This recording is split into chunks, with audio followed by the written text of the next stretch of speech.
राम राम राम हरे हरे हरे कृष्ण कृष्ण कृष्ण हरे हरे सर्वत्र गोविंदनाम संकीर्तनम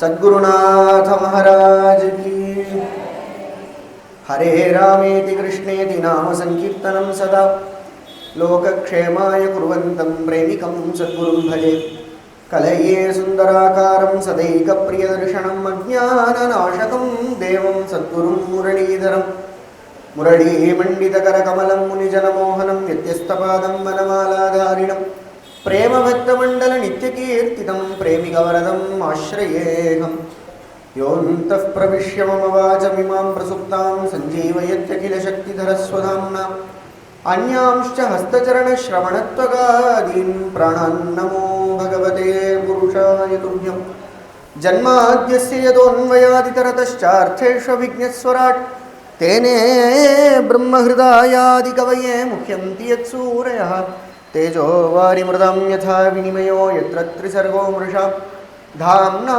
स्वेन सदा निरस्तकुहकं सत्यं परं धीमहि धर्मः प्रोज्झितकैतवोऽत्र परमो निर्मत्सराणां सतां वेद्यं वास्तवमत्र वस्तु शिवदं तापत्रयोन्मूलनं श्रीमद्भागवते महामुनिकृते किं वा परैरीश्वरः सद्यो हृद्यवरुध्यतेऽत्र कृतिभिः शुश्रूषुभिस्तत्क्षणात् निगमकल्पतरोर्गलितं फलं शुकमुखादमृतद्रवसंयुतं पिबत भागवतं रसमालयं मुहुरहो रसिका भुवि भावुकाः यं प्रव्रजन्तमनुपेदमुपेतकृत्यं द्वैपायनो विरहकातर आजुहाव पुत्रेति तन्मयतया करवोऽभिनेदुः सर्वभूतहृदयं मुनिमानतोऽस्मि यस्वानुभावमखिलश्रुतिसारमेकम् अध्यात्मदीपम् अतितितीर्षतां तमोन्धं संसारिणां करुणयाः पुराणगुह्यं तं व्याससूनोपयामि गुरुं मुनीनां नारायणं नमस्कृत्य नरं चैव नरोत्तमं देवीं सरस्वतीं व्यासं ततो जयमुदीरयेत् कृष्णाय वासुदेवाय देवकीनन्दनाय च नन्दगोपकुमाराय गोविन्दाय नमो नमः कृष्णाय वासुदेवाय हरये परमात्मने प्रणतक्लेशनाशाय गोविन्दाय नमो नमः नामसङ्कीर्तनं यस्य सर्वपापप्रणाशनं प्रणामो दुःखशमनः तं नमामि हरिं परं कस्मै येन विभासितो यमतुलो ज्ञानप्रदीपः पुरा तद्रूपेण च नारदाय मुनये कृष्णाय तद्रूपिणा योगीन्द्राय तदात्मनाथ भगवद्राताय कारुण्यतः तच्छुद्धं विमलं विशोकममृतं सत्यं परं धीमहि एवं दुर्लभ्यवस्तुन्यपि सुलभतया हस्तलब्धे यदन्यत्तन्वा वाचा धिया वा भजति वद जनः क्षुद्रतैव स्फुटेयम् एते तावद्वयं तु स्थिरचरमनसा विश्वपीडापहत्यै निःशेषात्मानमेनं गुरुपवनपुराधीशमेव आश्रयामः गोपिका जीवनस्मरणं सद्गुरुनाथ महाराज की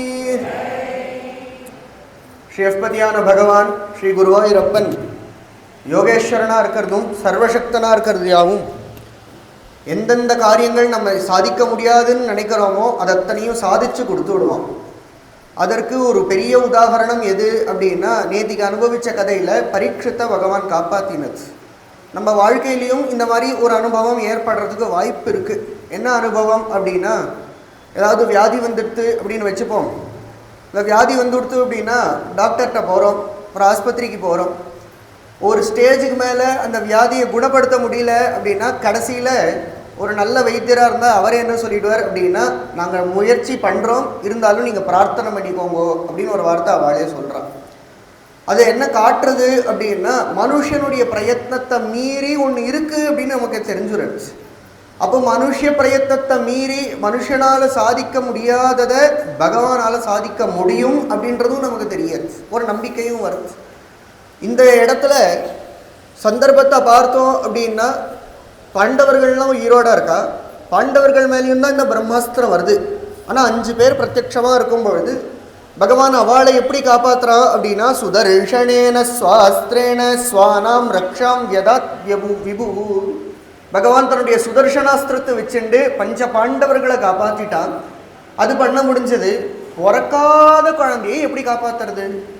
பிறந்த குழந்தையா இருந்தாலும் ஏதோ விதத்தில் ரட்சிச்சுடலாம். பிறக்காத குழந்தை, கர்ப்பத்தில் இப்போதான் உண்டாயிருக்க ஒரு குழந்தை அப்படின்னா அது எப்படி ரட்சிக்க முடியும் அப்படின்னா பகவான்கிட்ட ஏகோபிச்சு பிரார்த்தனை பண்ணால் அவனால் முடியும். அதுதான் காட்டுறது. சர்வசக்தனான பகவானுக்கு இது ஒன்றும் பெரிய காரியமே கிடையாது.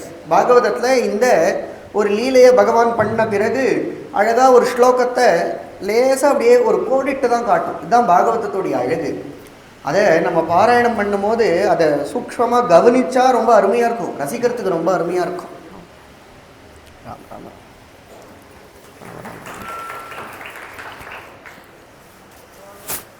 பகவான் இந்த மாதிரி பரீட்சித்த கர்ப்பத்தில் காப்பாத்தினா, உத்தர கர்ப்பத்தை ரட்சிச்சுட்டான் அப்படின்னா அடுத்த ஒரு 2-3 ஸ்லோகத்துக்குள்ள ஒரு வார்த்தையை கொண்டு வந்து வச்சார். நமம்ஸ்தா கேதது ஆச்சரியம் சர்வாச்சரியம் அயே அச்சுதே அப்படின்னா. அப்படின்னா என்ன அர்த்தம் அப்படின்னா பகவான் கர்ப்பத்தில் போய் ரட்சிச்சது எந்த ஆச்சரியமுமே இல்லை அப்படின்ட்டார் சூத பௌராணிகர். ஏன் இது ஆச்சரியம் இல்லை அப்படின்னா கிருஷ்ணனுக்கு ஒரு விசேஷனம் கொடுக்குறார், ஒரு பேர் கொடுக்குறார். என்ன பேர்னா சர்வாச்சரியமயன் அப்படின்னு ஒரு பேர் கொடுத்துட்டார். அவன் பண்ணுறது எல்லாமே ஆச்சரியமாக இருக்கும் பொழுது இது ஒன்றும் புதுசாக ஆச்சரியமாக இல்லையா? அது குருநாதர் கோவிந்த பட்டாபிஷேகம் லீலை சொல்லும் போது அழகாக ஒன்று சொல்லுவார். கிருஷ்ணன் மலையை தூக்கிண்டு நிற்கிறான் இல்லையா, ஒரே ஒரு விரலில், சுண்டு விரலில் அப்படி மலையை தூக்கிண்டு 7 நாள் ராப்பகலாக நின்றுட்டு இருக்கும் பொழுது இந்த கோப குழந்தைகள்லாம் அவன் ஃப்ரெண்ட்ஸ் எல்லாம் இருக்கா இல்லையா, என்ன பண்ணுறா அப்படின்னா போய் மாடு மேய்க்கிற குச்சியை அப்படி ஒரு தூண்டுகோல் மாதிரி வைக்கிறானாம் மலைக்கடியில்.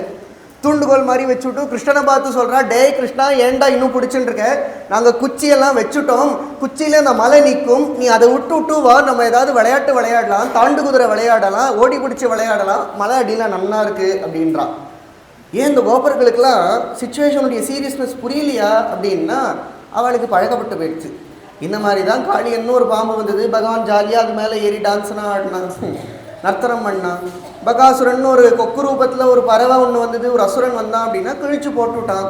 அகாசுரன்ற பாம்பை வதம் பண்ணிட்டான். இது மாதிரி அடிக்கடி ஆச்சரியம் பார்த்து அவளுக்கு கோவர்தன மலை தூக்கினது பெரிய ஆச்சரியமாகவே இல்லையா. அதுபோல் பகவான் என்னென்ன பண்ணுறானோ சகலமும் ஆச்சரியமாக இருக்கும் பொழுது இது ஒன்றும் பெரிய ஆச்சரியமே இல்லை அப்படின்னு சூத பௌராணிகர் கதையை சொல்லின்னு வந்தார். பகவான் நேத்திக்கு துவாரகை கிளம்பணும்னு தான் நினச்சான். ஆனால் இப்படி ஒரு ஆபத்து வந்துடுத்து அப்படின்னதும் இங்கேயே தங்கிடுறான் ஹஸ்தினாபுரத்துலேயே. ஏன் அப்படின்னா யுத்தம் முடிஞ்சுடுத்துன்னு நினச்சா கூட முடிஞ்ச மாதிரி தெரியலையே, திரும்ப திரும்ப வருதே. அஸ்வத்தாமா 2 வாட்டி வந்து ஒரு ஏதோ ஒரு சம்பிரமத்தை உண்டாக்கிட்டு போயிட்டான். அதனால் பகவானுக்கு ஒரு கவலை இருந்தது. கிருபையினால் இங்கே தங்கிடுறான் ஹஸ்தினாபுரத்தில். யுதிஷ்டிரருக்கும் விட்டு போகிறதுக்கு மனசு இல்லை. ஒரு நாள் கார்த்தால யுதிஷ்டிரருடைய ஒரு ரொட்டீன், கார்த்தால எழுந்ததும் திருத்தராஷ்டிரனுக்கு நமஸ்காரம் பண்ணுவார், பெரியப்பாக்கும் பெரியமாக்கும். அதற்கப்புறம் கிருஷ்ணனுக்கு ஒரு அரண்மனை கொடுத்துருக்கா இல்லையா, அங்கே போய் தினமும் கார்த்தால பகவானை நமஸ்காரம் பண்ணிட்டு அதுக்கப்புறம் ராஜாங்கத்துக்கு போகிறது, ராஜாங்க காரியங்கள்லாம் பார்க்குறது அப்படின்னு யுதிஷ்டிரர் ஒரு வழக்கம் வச்சுட்டுருக்கார் தர்மபுத்திரர். இன்றைக்கி கார்த்தாலேயே திருத்தராஷ்டிரனை சேவிச்சாச்சு. அடுத்தது கிருஷ்ணனுடைய அரண்மனைக்கு போகணும். நடந்து போனால் கதவு சாத்தி இருக்குது. சாத்தி இருந்ததும் பார்த்ததும் தர்மபுத்திரருக்கு ஒரு ஆச்சரியம். என்ன இன்னைக்கு கிருஷ்ணனுடைய கதவு சாத்தி இருக்கே, என்ன காரணம்? எங்கேயாவது அவனுக்கு உடம்பு சரியில்லையா, படுத்துன்னு இருக்கானா கண்ணன், என்ன ஆயிட்டோ ஏதாயிட்டோ அப்படின்னு கவலையோட ராஜா வாசலில் நிற்கும் பொழுது துவாரபாலகன் சொல்கிறான், மகாராஜா வந்துட்டேன், எனக்கு ஒரு தர்ம சங்கடமான நிலை இது, உங்களை ராஜாவை வாசலில் காக்க வைக்கவும் முடியாது, அதே சமயம் கதவை திறந்து உள்ள உபச்சாரமும் பண்ணுறதுக்கு முடியாது. காரணம் என்ன அப்படின்னா கிருஷ்ணர் ஏகாந்தமாக தியானம் பண்ணிட்டு இருக்கார், இப்போ டிஸ்டர்ப் பண்ணக்கூடாதுன்னு சொல்லியிருக்கார். இப்போ யுதிஷ்டர் கண்டிப்பாக இருக்கணும்ட்டார். இது என்னடா அது புது கதையாக இருக்குது. கிருஷ்ணன் என்றைக்கும் நம்மலாம் கிருஷ்ணனை தியானம் பண்ணுறோம், இது வாஸ்தவம். கிருஷ்ணன் அப்படி யாரை தியானம் பண்ணுறான், கிருஷ்ணன் அப்படி யாரை தியானம் பண்ணுறான், இது புது கதையாக இருக்கே, இதுக்கு பதில் தெரிஞ்சுட்டு தான் நம்ம இங்கேருந்து நகரணும் அப்படின்னு அங்கேயே நின்றுட்டார். துவாரபாலன் தான் பாவம், மகாராஜா வாசலில் காத்துட்டுருக்கார், கதவும் தட்ட முடியாது, அவரை போகணும்னு சொன்னாலும் கேட்க மாட்டேங்கிறார். என்ன பண்ணுறதுன்னு தெரியல. ஒரு 15-20 நிமிஷம் ஆச்சு. அவரும் வாசலில் இங்கேயும் அங்கேயும் நடந்துகிட்டே இருக்கார் தர்மபுத்திரர். திடீர்னு சல்லுன்னு கிருஷ்ணன் கதவை திறந்தான். உடனே உள்ள கிடுகிடுன்னு ஓடி போனார். கிருஷ்ணா உண்மையை சொல்லு, முதல் ரூல் சிரிக்காத, சிரிச்சா நான் ஏமாந்து போயிடுவேன், சிரிச்சா நீ மழுப்பிடுவ வேலையெல்லாம், சிரிக்காமல் பதில் சொல்லு. என்ன சொல்லணும்னா நீ யாரை தியானம் பண்ணிட்டு இருந்த? நான் யாரா தியானம் பண்ணிட்டு இருப்பேன், ராஜா உங்களை தான் நான் நினச்சிட்டு இருப்பேன் அப்படின்னு அழகாக சொல்லுவான். அதெல்லாம் வேண்டாம், உண்மையை சொல்லு, யாரை தியானம் பண்ணிட்டு இருந்தேன்? நாங்கள்லாம் பக்தர்கள் உன்னை நினச்சிக்கிறோம், தினமும் கார்த்தால எழுந்துட்டு உன்னுடைய ஸ்மரணையை பண்ணுறோம், நீ யாரும் நினச்சிட்டு இருக்க அப்படின்னதும் பகவான் மாற தட்டின்னு பெருமையாக சொன்னானா, நீங்களாம் பாவம் துர்பாகியசாலிகள்னு அப்பப்போ நினைப்பேன். காரணம் என்ன அப்படின்னா, இவ்வளவு கோடி பக்தர்களுக்கு நான் மட்டும் ஒருத்தன் தான் தியானம் பண்ணுறதுக்கு இருக்கேன். ஆனால் நான் தான் இந்த உலகத்தில் பெரிய பாக்கியசாலி, எனக்கு தியானம் பண்ணுறதுக்கு கோடி பக்தர்கள் எனக்கு இருக்கா. சந்தோஷப்பட்டான் பகவான். சரி, இன்னைக்கு யாரை தியானம் பண்ணிட்டு இருந்தான், பெரிய லிஸ்ட்டு போட ஆரம்பிச்சா. பிரக்லாத நாரத பராசர புண்டரீக வியாசாம்பரீஷ சுகசௌனக பீஷ்மதால்வியான் ருக்மாங்கதார்ஜுன வசிஷ்ட விபீஷணாதீன் புண்ணியானிமான் பரம பாகவதான் ஸ்மராமி. இது நம்ம சொல்றது இல்லையா, பகவான் சொல்லிக்கிறதான். பகவான் நித்தியம் பாகவதாலேயே நினச்சிட்டு இருக்கும் பொழுது இன்னைக்கு யாரை நினச்சிண்டா அப்படின்னா, அந்த லிஸ்ட்லேயே வரக்கூடிய ஒரு பெரிய யோகேஸ்வரர் பீஷ்மர் அப்படின்னு பேர். பீஷ்மரை நினச்சிண்டான் கண்ணன். அப்புறம் தான் தர்மபுத்திரருக்கும் ஞாபகம் வந்தது, தாத்தா 10வது நாள் யுத்தத்தில் விழுந்தவர் இன்னும் யுத்த பூமியிலேயே அம்புப்படுகையில் படுத்தவராகவே இருக்கார். ஸ்வச்சந்த மிருத்யு அவருக்கு காத்துன்னு இருக்காராம். எதுக்கு காத்துன்னு இருக்கார் அப்படின்னா, சொல்லும் பொழுது சொல்லுவார், உத்தராயண புண்ணிய காலத்துக்காக காத்துன்னு இருக்கார்.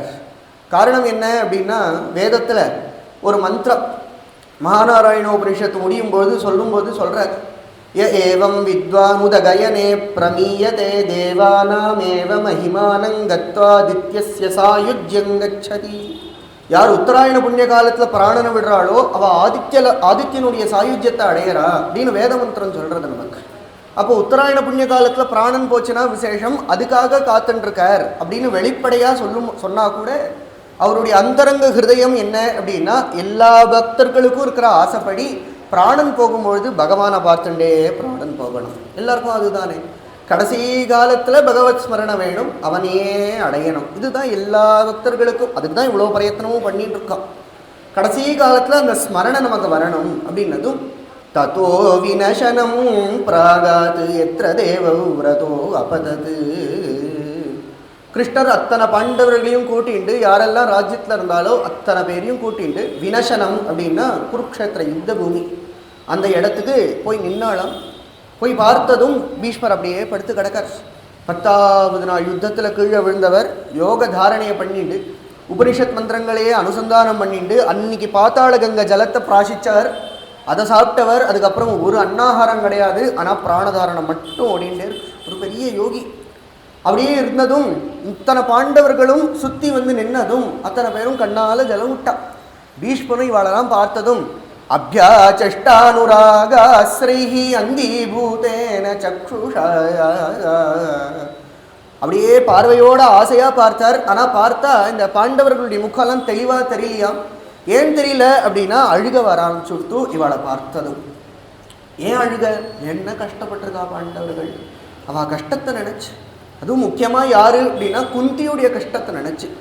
ஒரு ஸ்லோகத்தில் சொல்லும்போது சொல்கிறா, அஹோ கஷ்டம் அஹோ அந்நியாயம் யஜ்ஜூயம் தர்மநந்தனாக ஜீவித்தும் நார்ஹத கிளிஷ்டம் விப்ரதர்மாச்சுதாஸ்ரயாக.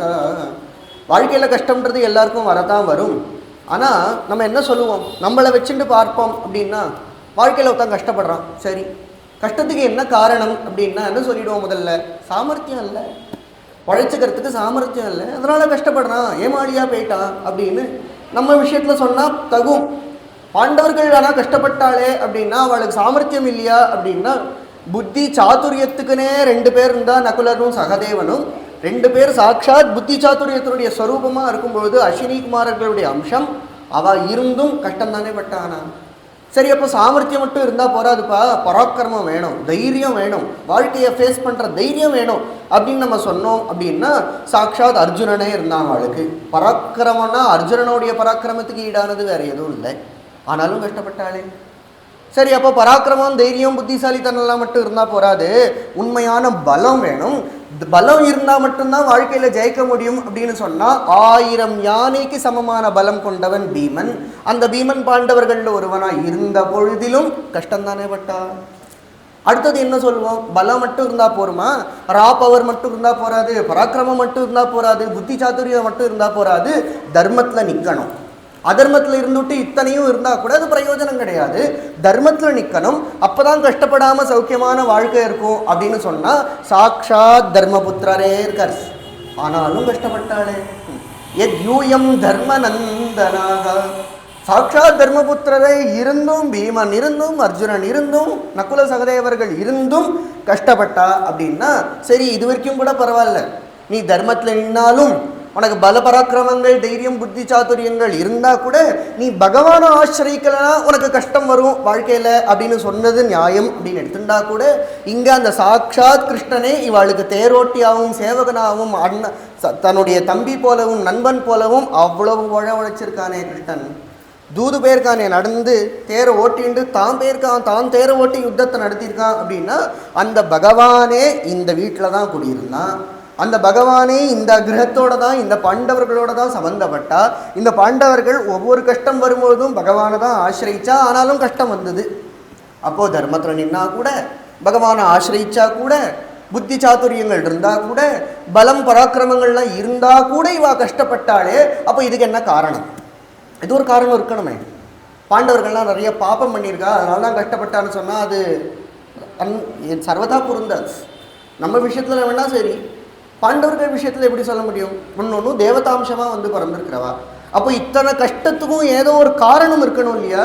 அந்த காரணம் என்ன? நீங்கள் பீஷ்மர் சொல்கிறார், சர்வம் காலகிருதம் மன்யே பவதாம் ஜயத பிரியம் சபாலோ எத்வசே லோகோ வாயூரிவ கனாவலி. எல்லாத்துக்கும் காரணம் என்ன அப்படின்னா காலம்னு ஒன்று இருக்குது. அதை யாராலையும் மீற முடியாது. சாட்சாத் பகவான் தானே அப்படின்னு இருந்தால் கூட அந்த பகவானே இந்த காலத்துக்கு கட்டுப்பட்டு தான் நடக்கிறான். பகவான்கிட்ட பிரார்த்தனை பண்ணால் என்ன வேணாலும் நடக்கும்னு சொல்கிறோம் இல்லையா? ஆனால் அந்த பகவானும் அனுகிரகம் பண்ணுறான். எப்போ பண்ணுறான்னா தகுந்த காலத்தில் தான் அனுகிரகம் பண்ணுறான்.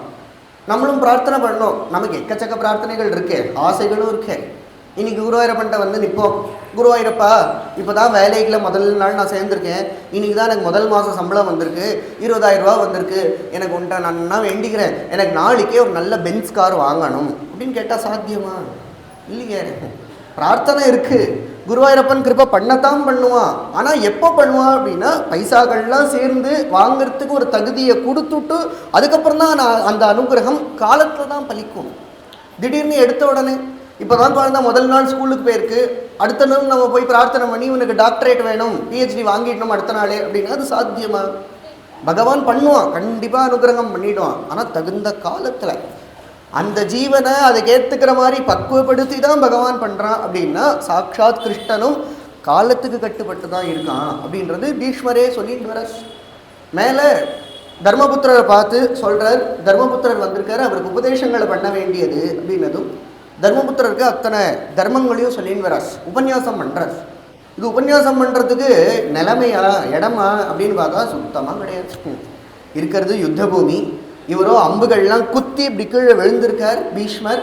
ஆனால் உபன்யாசம் பண்ணு அப்படின்னா எங்கேருந்து வந்ததுன்னு தெம்புன்னு தெரியல, ஒரு குஷி வந்துவிட்டா அத்தனை தர்மங்களையும் உபன்யாசம் பண்ண ஆரம்பிச்சுட்டார். எல்லா தர்மங்களையும் சொன்னார். தர்மங்களை சொல்லி முடிச்சதுக்கப்புறம் அதுக்கப்புறம் தான் நமக்கு எல்லாருக்கும் தெரிஞ்ச ஒரு கதை, தெரிஞ்ச ஒரு ஸ்தோத்திரம் எது அப்படின்னா விஷ்ணு சஹஸ்ரநாம ஸ்தோத்திரம். அத்தனை தர்மங்களையும் கேட்டார் இல்லையா? கேட்டதுக்கப்புறம் தர்மபுத்திரருக்கு ஒரு கேள்வி வந்தது. என்ன கேள்வி அப்படின்னா, கோ தர்ம சர்வ தர்மானாம் பவதః பரமோமதா கிம் ஜபன்முச்யதே ஜந்துர் ஜன்ம சம்சார பந்தனாத். அடுத்தது பாருங்க, ஸ்ரீ பீஷ்ம உவாச்ச அப்படியே வருது. மகாபாரதத்தில் ஸ்லோகங்கள் அப்படியே கேட்குறார். இத்தனை தர்மங்கள் சொன்னேனே, இத்தனை தர்மங்களில் சிரேஷ்டமான தர்மம் எது? எதை ஜபம் பண்ணால் ஒரு சாமானிய ஜந்து கூட மோட்சத்துக்கு போயிடும் அப்படின்னு கேள்வி கேட்கும்பொழுது அதற்கு பதிலாக தான் விஷ்ணு சஹஸ்ரநாமத்தை சொல்கிறார் ஸ்ரீ பீஷ்மாச்சாரியா. விஷ்ணு சஹஸ்ரநாமம் என்ன அப்படின்னா பகவானுடைய நாமம் தான். பகவான் நாமம் சொன்னால் அத்தனை ஜீவனும் மோட்சத்துக்கு போயிடும் அப்படின்னு சொல்கிறது. இங்கே கேள்வியில் ஒரு விசேஷம்.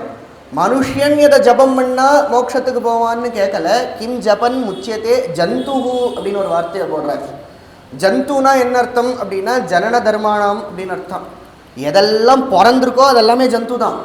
அப்போ நாம சொன்னால் எல்லா ஜந்துவும் கரையேறிடும் அப்படின்னா எந்த விதத்தில் நியாயம் அப்படின்னா, மனுஷியால் சொன்னால் மனுஷியால் கரையேறிடுவா, ஆனால் சொல்ல முடியலன்னா கூட பரவாயில்ல, எந்த ஜந்து காதில் இந்த பகவன் நாமா விழுறதோ அதுவும் கரையேறிடுமா. அதனால தான் அந்த காலத்தில் வழக்கத்தில் பாகவதத்துலையும் சொல்லும்பொழுது நாமாவை ஜோராக சொல்லணும் எல்லாரும் அப்படின்பா. ஜோராக சொல்கிறதுக்கு என்ன காரணம் அப்படின்னா, பகவான் ரொம்ப ஆதி புருஷன், வயசாயிட்டு காது கேட்காதுன்னா இல்லை வைகுண்டம் வரைக்கும் கேட்கணும் அதுக்காக ஜோரா சொல்லணுமானா அது காரணம் இல்லை. ஜோராக சொன்னால் இதோ இந்த பூவில் இல்லை பழத்தில் இல்லை வாழை மரம் இந்த மாதிரி ஏதாவது சின்ன சின்ன ஜந்துக்கள் இருக்கும் இல்லையா, அதில் ஏதாவது புழு பூச்சிகள் இருக்கும் இல்லையா, அது காதில் பகவன் நாம விழுந்துடுத்துனா அந்த பாகவத சம்பந்தத்தினால அதுவும் கரையேறிடுமா. அதுதான் இந்த விஷ்ணு சஹஸ்ரநாமத்துடைய ஒரு விசேஷம் அப்படின்னு பீஷ்மாச்சாரியர் ஸ்தோத்திரம் பண்ணார். கடைசியில் பகவானையும் பார்த்து பிரார்த்தனை பண்ணார், என்னுடைய கடைசி காலம் வந்துடுத்து, பகவான் எனக்கு தரிசனம் கொடுத்துன்னு இதேபடி இருக்கணும் அப்படின்னு கொஞ்ச நேரம் சமயத்தை பிரார்த்திச்சுண்டு ஆச்சரியமான ஒரு ஸ்தோத்திரம் 11 ஸ்லோகங்களில் பீஷ்மஸ்துதி அப்படின்னு கொண்டு வந்து முடித்தார். பெரிய யோகியாக இருக்கிறதுனால வேதாந்தபரமாகவே பேசுகிறார். வேதாந்தபரமாகவே பேசி அந்த பகவான் தான் எல்லாருக்குள்ளேயும் இருக்கான்னு தெரியும் அப்படின்னு சொல்கிறது வெளிப்படையாக எல்லாரும் இப்படி தான் பார்ப்போம். ஆனால் பாகவதத்தில் ஒரு அழகு ஸ்ரீ அண்ணா அதை எடுத்து காட்டுவார். எது அப்படின்னா பீஷ்மருடைய ஒரு ஹிருதயம், ரொம்ப கோமளமான ஹிருதயம். வெளியில் பார்த்தா ஒரு தாத்தாவா வயசானவரா ஒரு வெள்ளை தாடி வச்சுண்டு பயங்கரமாக யுத்தம் பண்ணக்கூடியவர், பரசுராமரையே யுத்தத்தில் ஜெயித்தவர், ஒரு திருடவிரதன், ஒரு பிரம்மச்சாரி, ஒரு யோகி, இப்படி தான் பீஷ்மருடைய ஒரு இமேஜ் இருக்கும் பொழுது ஸ்ரீ அண்ணா தன்னுடைய பாரத கதாமிருதம் அப்படின்ற கிரந்தத்திலையும் சரி பாகவத உபன்யாசங்கள்லையும் சரி பீஷ்மருடைய ஒரு கோமளமான பக்தி ஹிருதயத்தை எடுத்து காட்டுவார். கோமளமான பக்தி ஹிருதயம் எங்கே தெரியுது அப்படின்னா ஸ்துதியில் கடைசியில் ஒரு பிரார்த்தனை பண்ணுறார். அந்திம பிரார்த்தனையா லலிதகதி விலாச வல்குஹாச பிரணய நிரீக்ஷண கல்பிதோருமானாகா கிருதமனுகிருதவத்ய உன்மதாந்தாகா பிரகிருதி மகன் கில யஸ்ய கோபவத்வகாயா. பீஷ்மாச்சாரியர் பிரார்த்தனை பண்ணுறது கடைசியில் எது அப்படின்னா கோபிகைகளை போல எனக்கு ஒரு பக்தி உண்டாகணும்.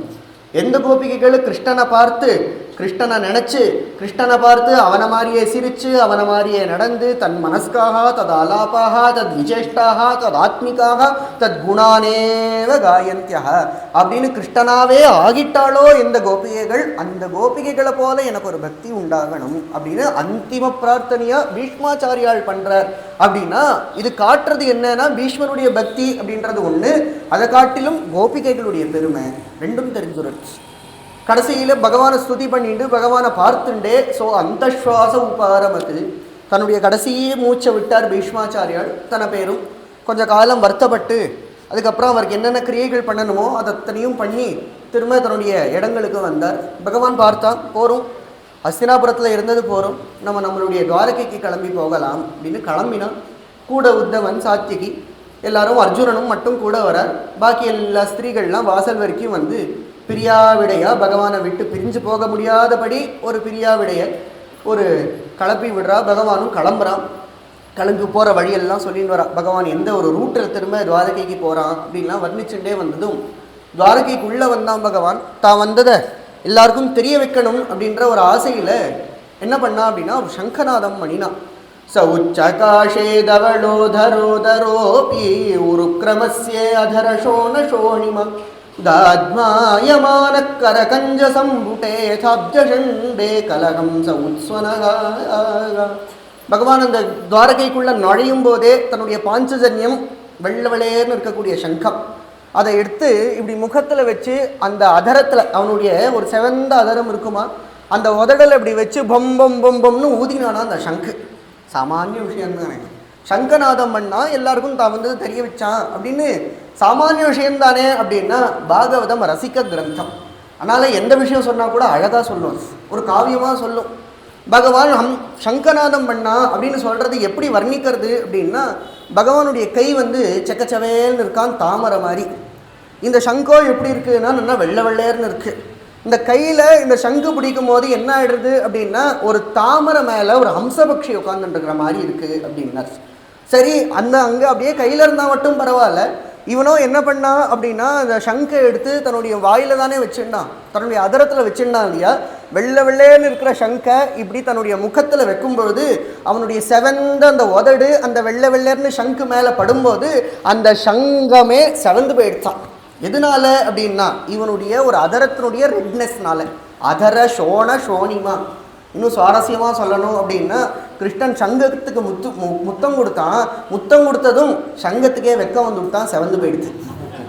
அதுதான் காரணம், சங்கத்துக்கே வெக்கம் வந்து கொடுத்து.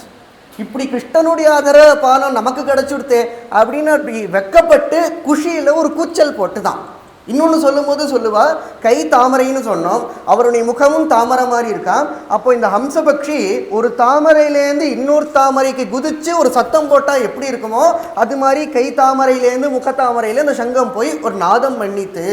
இந்த நாதத்தை கேட்டதோ இல்லையோ எல்லாரும் ஓடி வந்தா மேலே மேலே அங்கங்கே பால்கனிலாம் ஏறி நின்னாலாம். எவ்வளோ வருஷத்துக்கு அப்புறம் கிருஷ்ணனை பார்க்கிறா, எவ்வளோ மாதத்துக்கு அப்புறம் கிருஷ்ணனை பார்க்கிறா. நித்தியம் நிரீட்சமாணானாம் யதபி துவாரகௌகசாம் நைவ திருப்யந்தி திருஷகா ஸ்ரீயோ தாமாங்கமச்சுதம். அத்தனை துவாரகாவாசிகளும் வந்து பார்த்தா கிருஷ்ணனை பார்த்துட்டே இருக்காளாம். நித்தியம் தானே பார்க்கிறா அந்த கிருஷ்ணனை, தினமும் தானே பார்க்குறா. அவளுக்கு போர் அடிக்கலையா? தினமும் கிருஷ்ணன் வாசலில் வந்தால் உடனே ஓடி வந்து கிருஷ்ணன் வந்துட்டான்னு பார்க்குறாளே அப்படின்னா நித்தியம் பார்த்தா கூட திருப்தியே ஏற்படாதாம். அவ்வளோ அழகு கிருஷ்ணனுடைய ரூபம். என்னத்த பண்ணுறது? சௌந்தர்யோத்தரத்தோப்பி சுந்தரதரம் ரூபம் ஆச்சரியத்தோப்பி ஆச்சரியம் அப்படின்ற பட்டத். அந்த ரூபத்தை என்னன்னு அழகுன்னு சொல்கிறது, நித்தியம் பார்த்தாலும் 24 மணி நேரம் பார்த்தாலும் அழுக்காத ஒரு ரூபம் கிருஷ்ணனுடைய ரூபமாக இருக்கிறதுனால அத்தனை துவாரகாவாசிகளும் நித்தியம் கிருஷ்ணனை பார்த்துட்டே இருந்தான். உடனே தன்னுடைய அரண்மனைகளுக்குள்ளே போனான். ஒரு வீடு இருந்தால் பரவாயில்ல, 16,108 மகிஷிகள் கிருஷ்ணனுக்கு, அவ்வளவு வீடு. அத்தனை பேரும் என்ன பண்ணிட்டு இருக்கா மகிஷிகள் அப்படின்னா, கிருஷ்ணன் சௌக்கியமாக திரும்பி வரணும் அப்படின்னா ஆற்றுல ஹோமங்கள்லாம் பண்ணிட்டு இருக்காளாம். ஹோமங்கள்லாம் பண்ண கிருஷ்ணனும் 16,108 ரூபத்தை எடுத்துட்டு ஒரே சமயத்தில் அத்தனை கிரகத்துக்குள்ளேயும் நுழைஞ்சானோ இல்லையோ அத்தனை பத்னிகளுக்கும் சந்தோஷம் வந்துடுத்து. அவ எழுந்துண்டாளாம். எழுந்து மரியாதை பண்ணா. வெறும் பத்னிகள் அங்கே இருக்கக்கூடிய ஹோமம் பண்ணுற ரிஷிகள்லாம் எழுந்துட்டான்னு சொல்ல, அந்த அக்னியும் கூட எழுந்துடுத்து அப்படின்ற பாகவதத்தில். அக்னியும் பகவானுக்கு ஒரு மரியாதை செலுத்தினாராம். அப்படி எழுந்து பகவானுக்கு உபச்சாரங்கள்லாம் பண்ணி பகவான் வந்துட்டான் அப்படின்ற திருப்தி அத்தனை பேருக்கும் இருந்தது. அப்படியே பகவான் துவாரகையிலேயே வாழ்ந்துட்டு இருந்தான். அதுக்கப்புறம் பிரபாச க்ஷேத்திரத்துக்கு போய் தன்னுடைய அவதாரத்தை பூர்த்தி பண்ணிட்டான் அப்படின்னு மேலே கதை திரும்ப 11வது ஸ்கந்தத்தில் அப்படி முடிஞ்சுக்கும். இதுக்கு நடுவில் பரீட்சித்தினுடைய ஜனனத்தை ஒரு அத்தியாயத்தில் சொன்னார். அதுக்கப்புறம் விதுரர் திரும்ப தீர்த்த யாத்திரை போனவர். அது திருத்திய ஸ்கந்தம் ஆரம்பத்தில் அந்த கதையை திரும்ப சொல்கிறார். தீர்த்த யாத்திரை போன விதுரர் திரும்ப ஹஸ்தினாபுரத்துக்கு வந்து தன்னுடைய அண்ணா திருத்தராஷ்டிரனை பார்க்கிறார். திருத்தராஷ்டிரனை பார்த்து கேட்குறாரு, அண்ணா எப்படி இருக்க அப்படின்னு கேட்டால் திருத்தராஷ்டிரன் சொல்கிறான், எனக்கு என்னப்பா சௌக்கியமாக இருக்கேன் அப்படின்னா. கோபம் வந்தது விதுரருக்கு. காரணம் என்ன அப்படின்னா, பீமன் என்னன்னா பார்த்துக்கிறான், துரியோதனன் தர்மபுத்திரன் என்ன பார்த்துக்கிறார். பாண்டவர்கள் மாதிரி குழந்தைகள் சமத்து குழந்தைகள் கிடையவே கிடையாது அப்படின்னு பேசுகிறான் திருத்தராஷ்டிரம். இதை கேட்டப்புறம் தான் விதுரருக்கு கோபம். ஏன் அப்படின்னா, இந்த குழந்தைகளை தானே வதம் பண்ணணும்னு சின்ன வயசுலேருந்து நீ முயற்சி பண்ணேன்.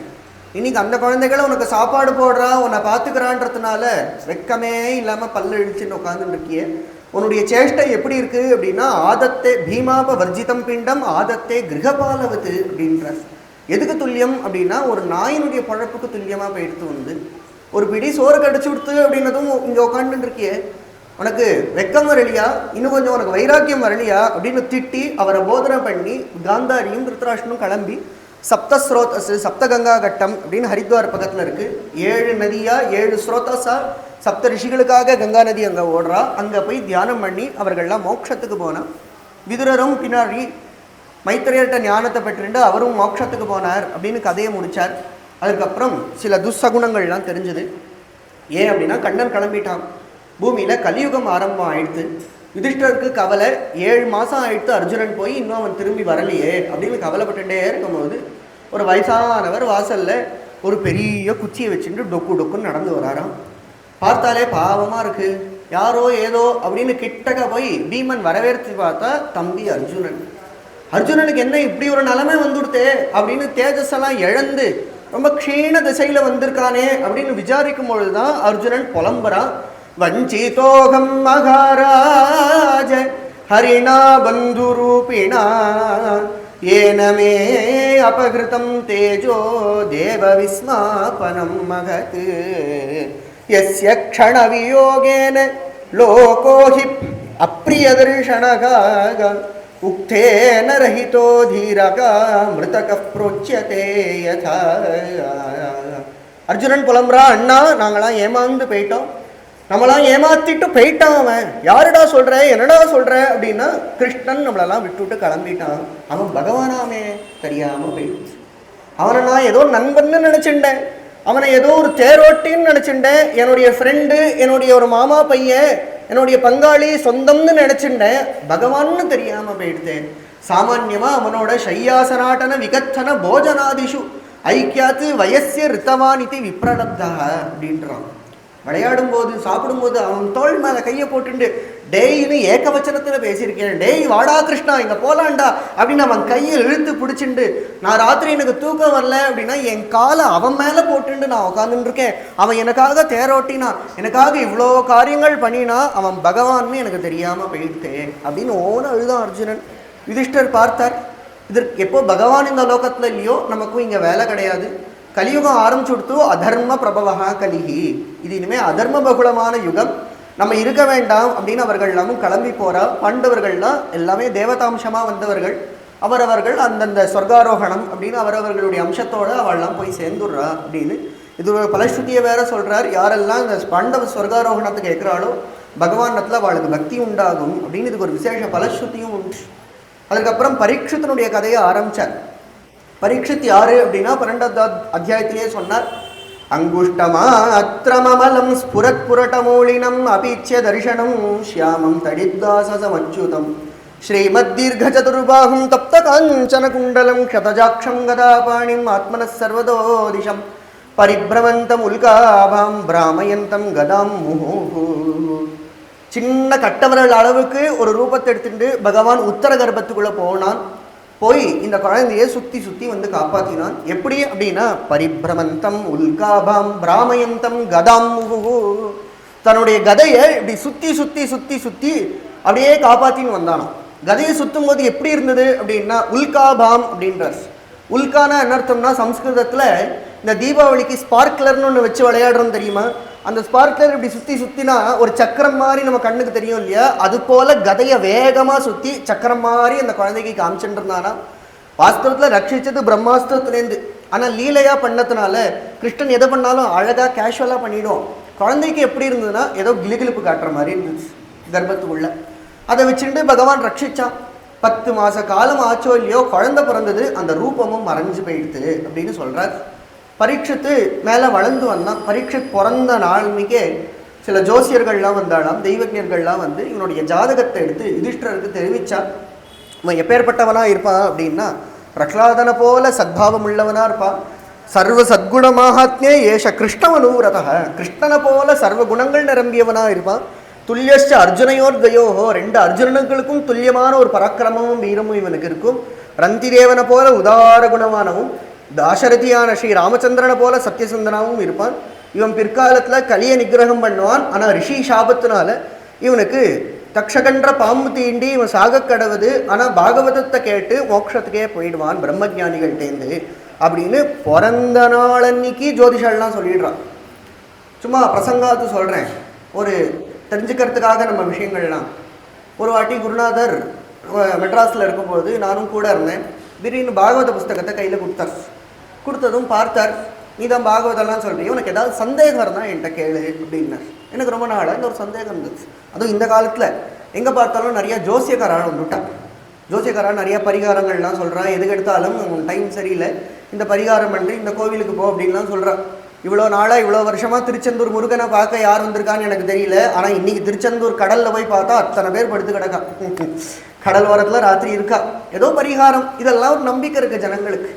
நிறைய பேரும் கேட்பா, சுவாமி இதோ ஜோசியர்லாம் ஏதோ சொல்கிறாளே, ஜோதிஷம்லாம் சத்தியமா இல்லை இது சும்மா ஒரு ப்ராப்பகேண்டா அவள் மார்க்கெட்டிங் பண்ணி அவள் சம்பாதிச்சுக்கிறாளா அப்படின்னு ஒரு கேள்வி நமக்கு எல்லாருக்கும் இருக்கலாம். அந்த கேள்விக்கு பதில் பாகவதம் அழகாக காட்டுறது. குருஜிட்டையும் நான் இதையோ கேள்வி கேட்டேன், பாகவதத்துலேருந்து நீங்கள் கேள்வி கேளுங்கன்னு, இந்த ஜோதிஷம்லாம் சொல்கிறாளே இதெல்லாம் உண்மையா, பரிகாரம் பண்ணால் எப்படி இதெல்லாம் சரியாகும் அப்படின்லாம் கேட்டதும் இந்த 12வது அத்தியாயத்தை திருப்பி என் கையில் கொடுத்தார், இதை படி அப்படின்னார். ஏன் என்ன காட்டுறது இந்த அத்தியாயத்தில்னா, பரீட்சித் பிறந்த நாளன்னைக்கு ஜோதிஷர்கள்லாம் சொல்லிடுறா பிற்காலத்தில் இவன் கலியை நிகிரகம் பண்ண போகிறான், இவனுக்கு ஒரு சாபம் வரப்போகிறது, இவன் பாகவதத்தை கேட்டு இவன் மோட்சத்துக்கு போயிடுவான் அப்படின்னு பிறந்த நாளன்னைக்கே சொல்லிட முடியும். அப்போ என்ன காட்டுறது அப்படின்னா ஜோதிஷம்ன்றது சத்தியம்தான். ஆனால் எந்த அளவுக்கு ஜோதிஷத்தை பார்க்கணும் அப்படின்னா நம்ம ஒரு லிமிட்டை ட்ரா பண்ணிக்கணும். எதுக்கு ஜோதிஷம் பொருத்தங்கள் ஜாதகங்கள்லாம் பார்க்கணும் அப்படின்னா, ஒரு வீடு வாங்குகிறோம், ஒரு கிரகப்பிரவேசம் பண்ணுறோம், ஒரு கல்யாணம் பண்ணுறோம், ஒரு உபநயனம் பண்ணுறோம் அப்படின்னா இந்த மாதிரி விஷயங்களுக்கு நம்ம ஜாதகத்தை பார்த்து நல்ல நாளை தேர்ந்தெடுக்கணும். அதை விட்டுட்டு தினமும் கார்த்தால டிவியை போட்டு ரிஷபராசி நேயர்களே இன்னைக்கு சிவப்பு சட்டை போட்டுக்காதீங்கோ, வடக்கே போகாதீங்கோ, வடக்கில் தான் ஆஃபீஸ் இருக்குது, போய் தான் ஆனும், போகாதீங்கன்னா முடியுமா? அப்போது அன்றாட வாழ்க்கைக்கு பதே பதே பார்க்க ஆரம்பிச்சுட்டானா வாழ்க்கையை வாழ முடியாது. ஜோதிஷம் சத்தியமா அப்படின்னு கேட்டால் சத்தியம்தான். ஆனால் எந்த அளவுக்கு பார்க்கணுமோ அந்த அளவுக்கு பார்த்தா போகும். ஏன் சொல்கிறேன் அப்படின்னா ஆச்சரியமான சயின்ஸ் அது. 9 கிரகங்கள் 12 கட்டங்களுக்குள்ள அடக்கி அதை வச்சு ஒரு மனுஷன் தன்னுடைய வாழ்க்கையில் என்னென்ன நடக்கும்னு நம்ம ரிஷிகள் எப்படி யோசிச்சு வச்சுருக்கா பாருங்க. என்ன ஆச்சரியம் வச்சு எல்லாம் அப்படி. அந்த காலத்தில் டெலிஸ்கோப் கூட கிடையாது.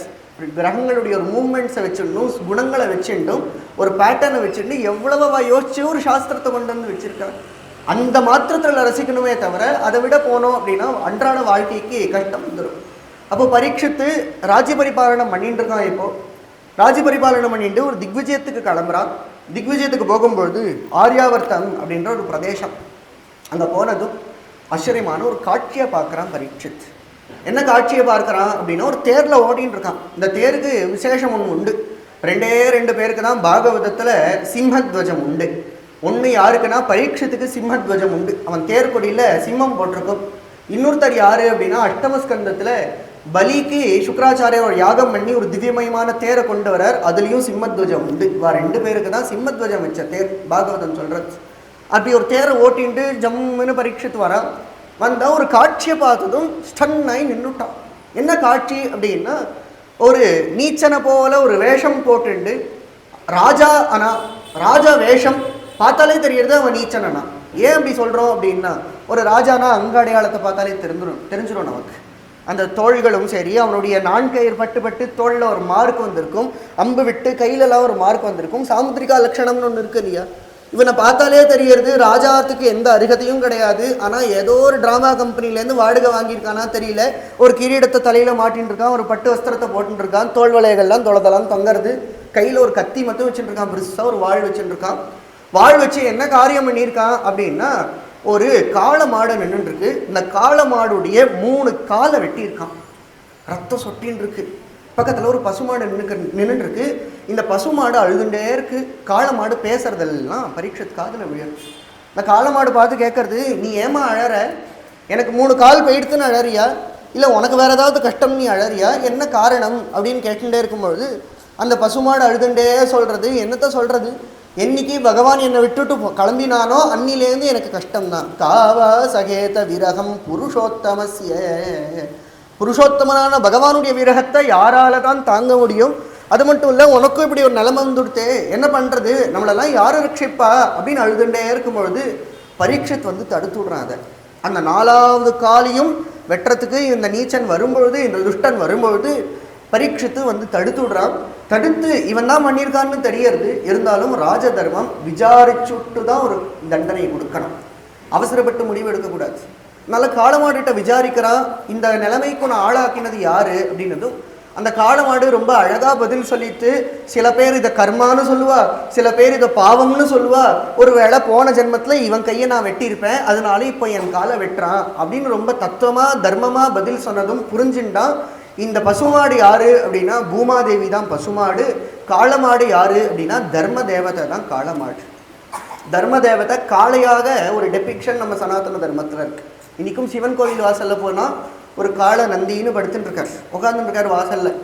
அது எது குறிக்கிறது அப்படின்னா தர்ம தேவதைக்கு 4 கால் உண்டு.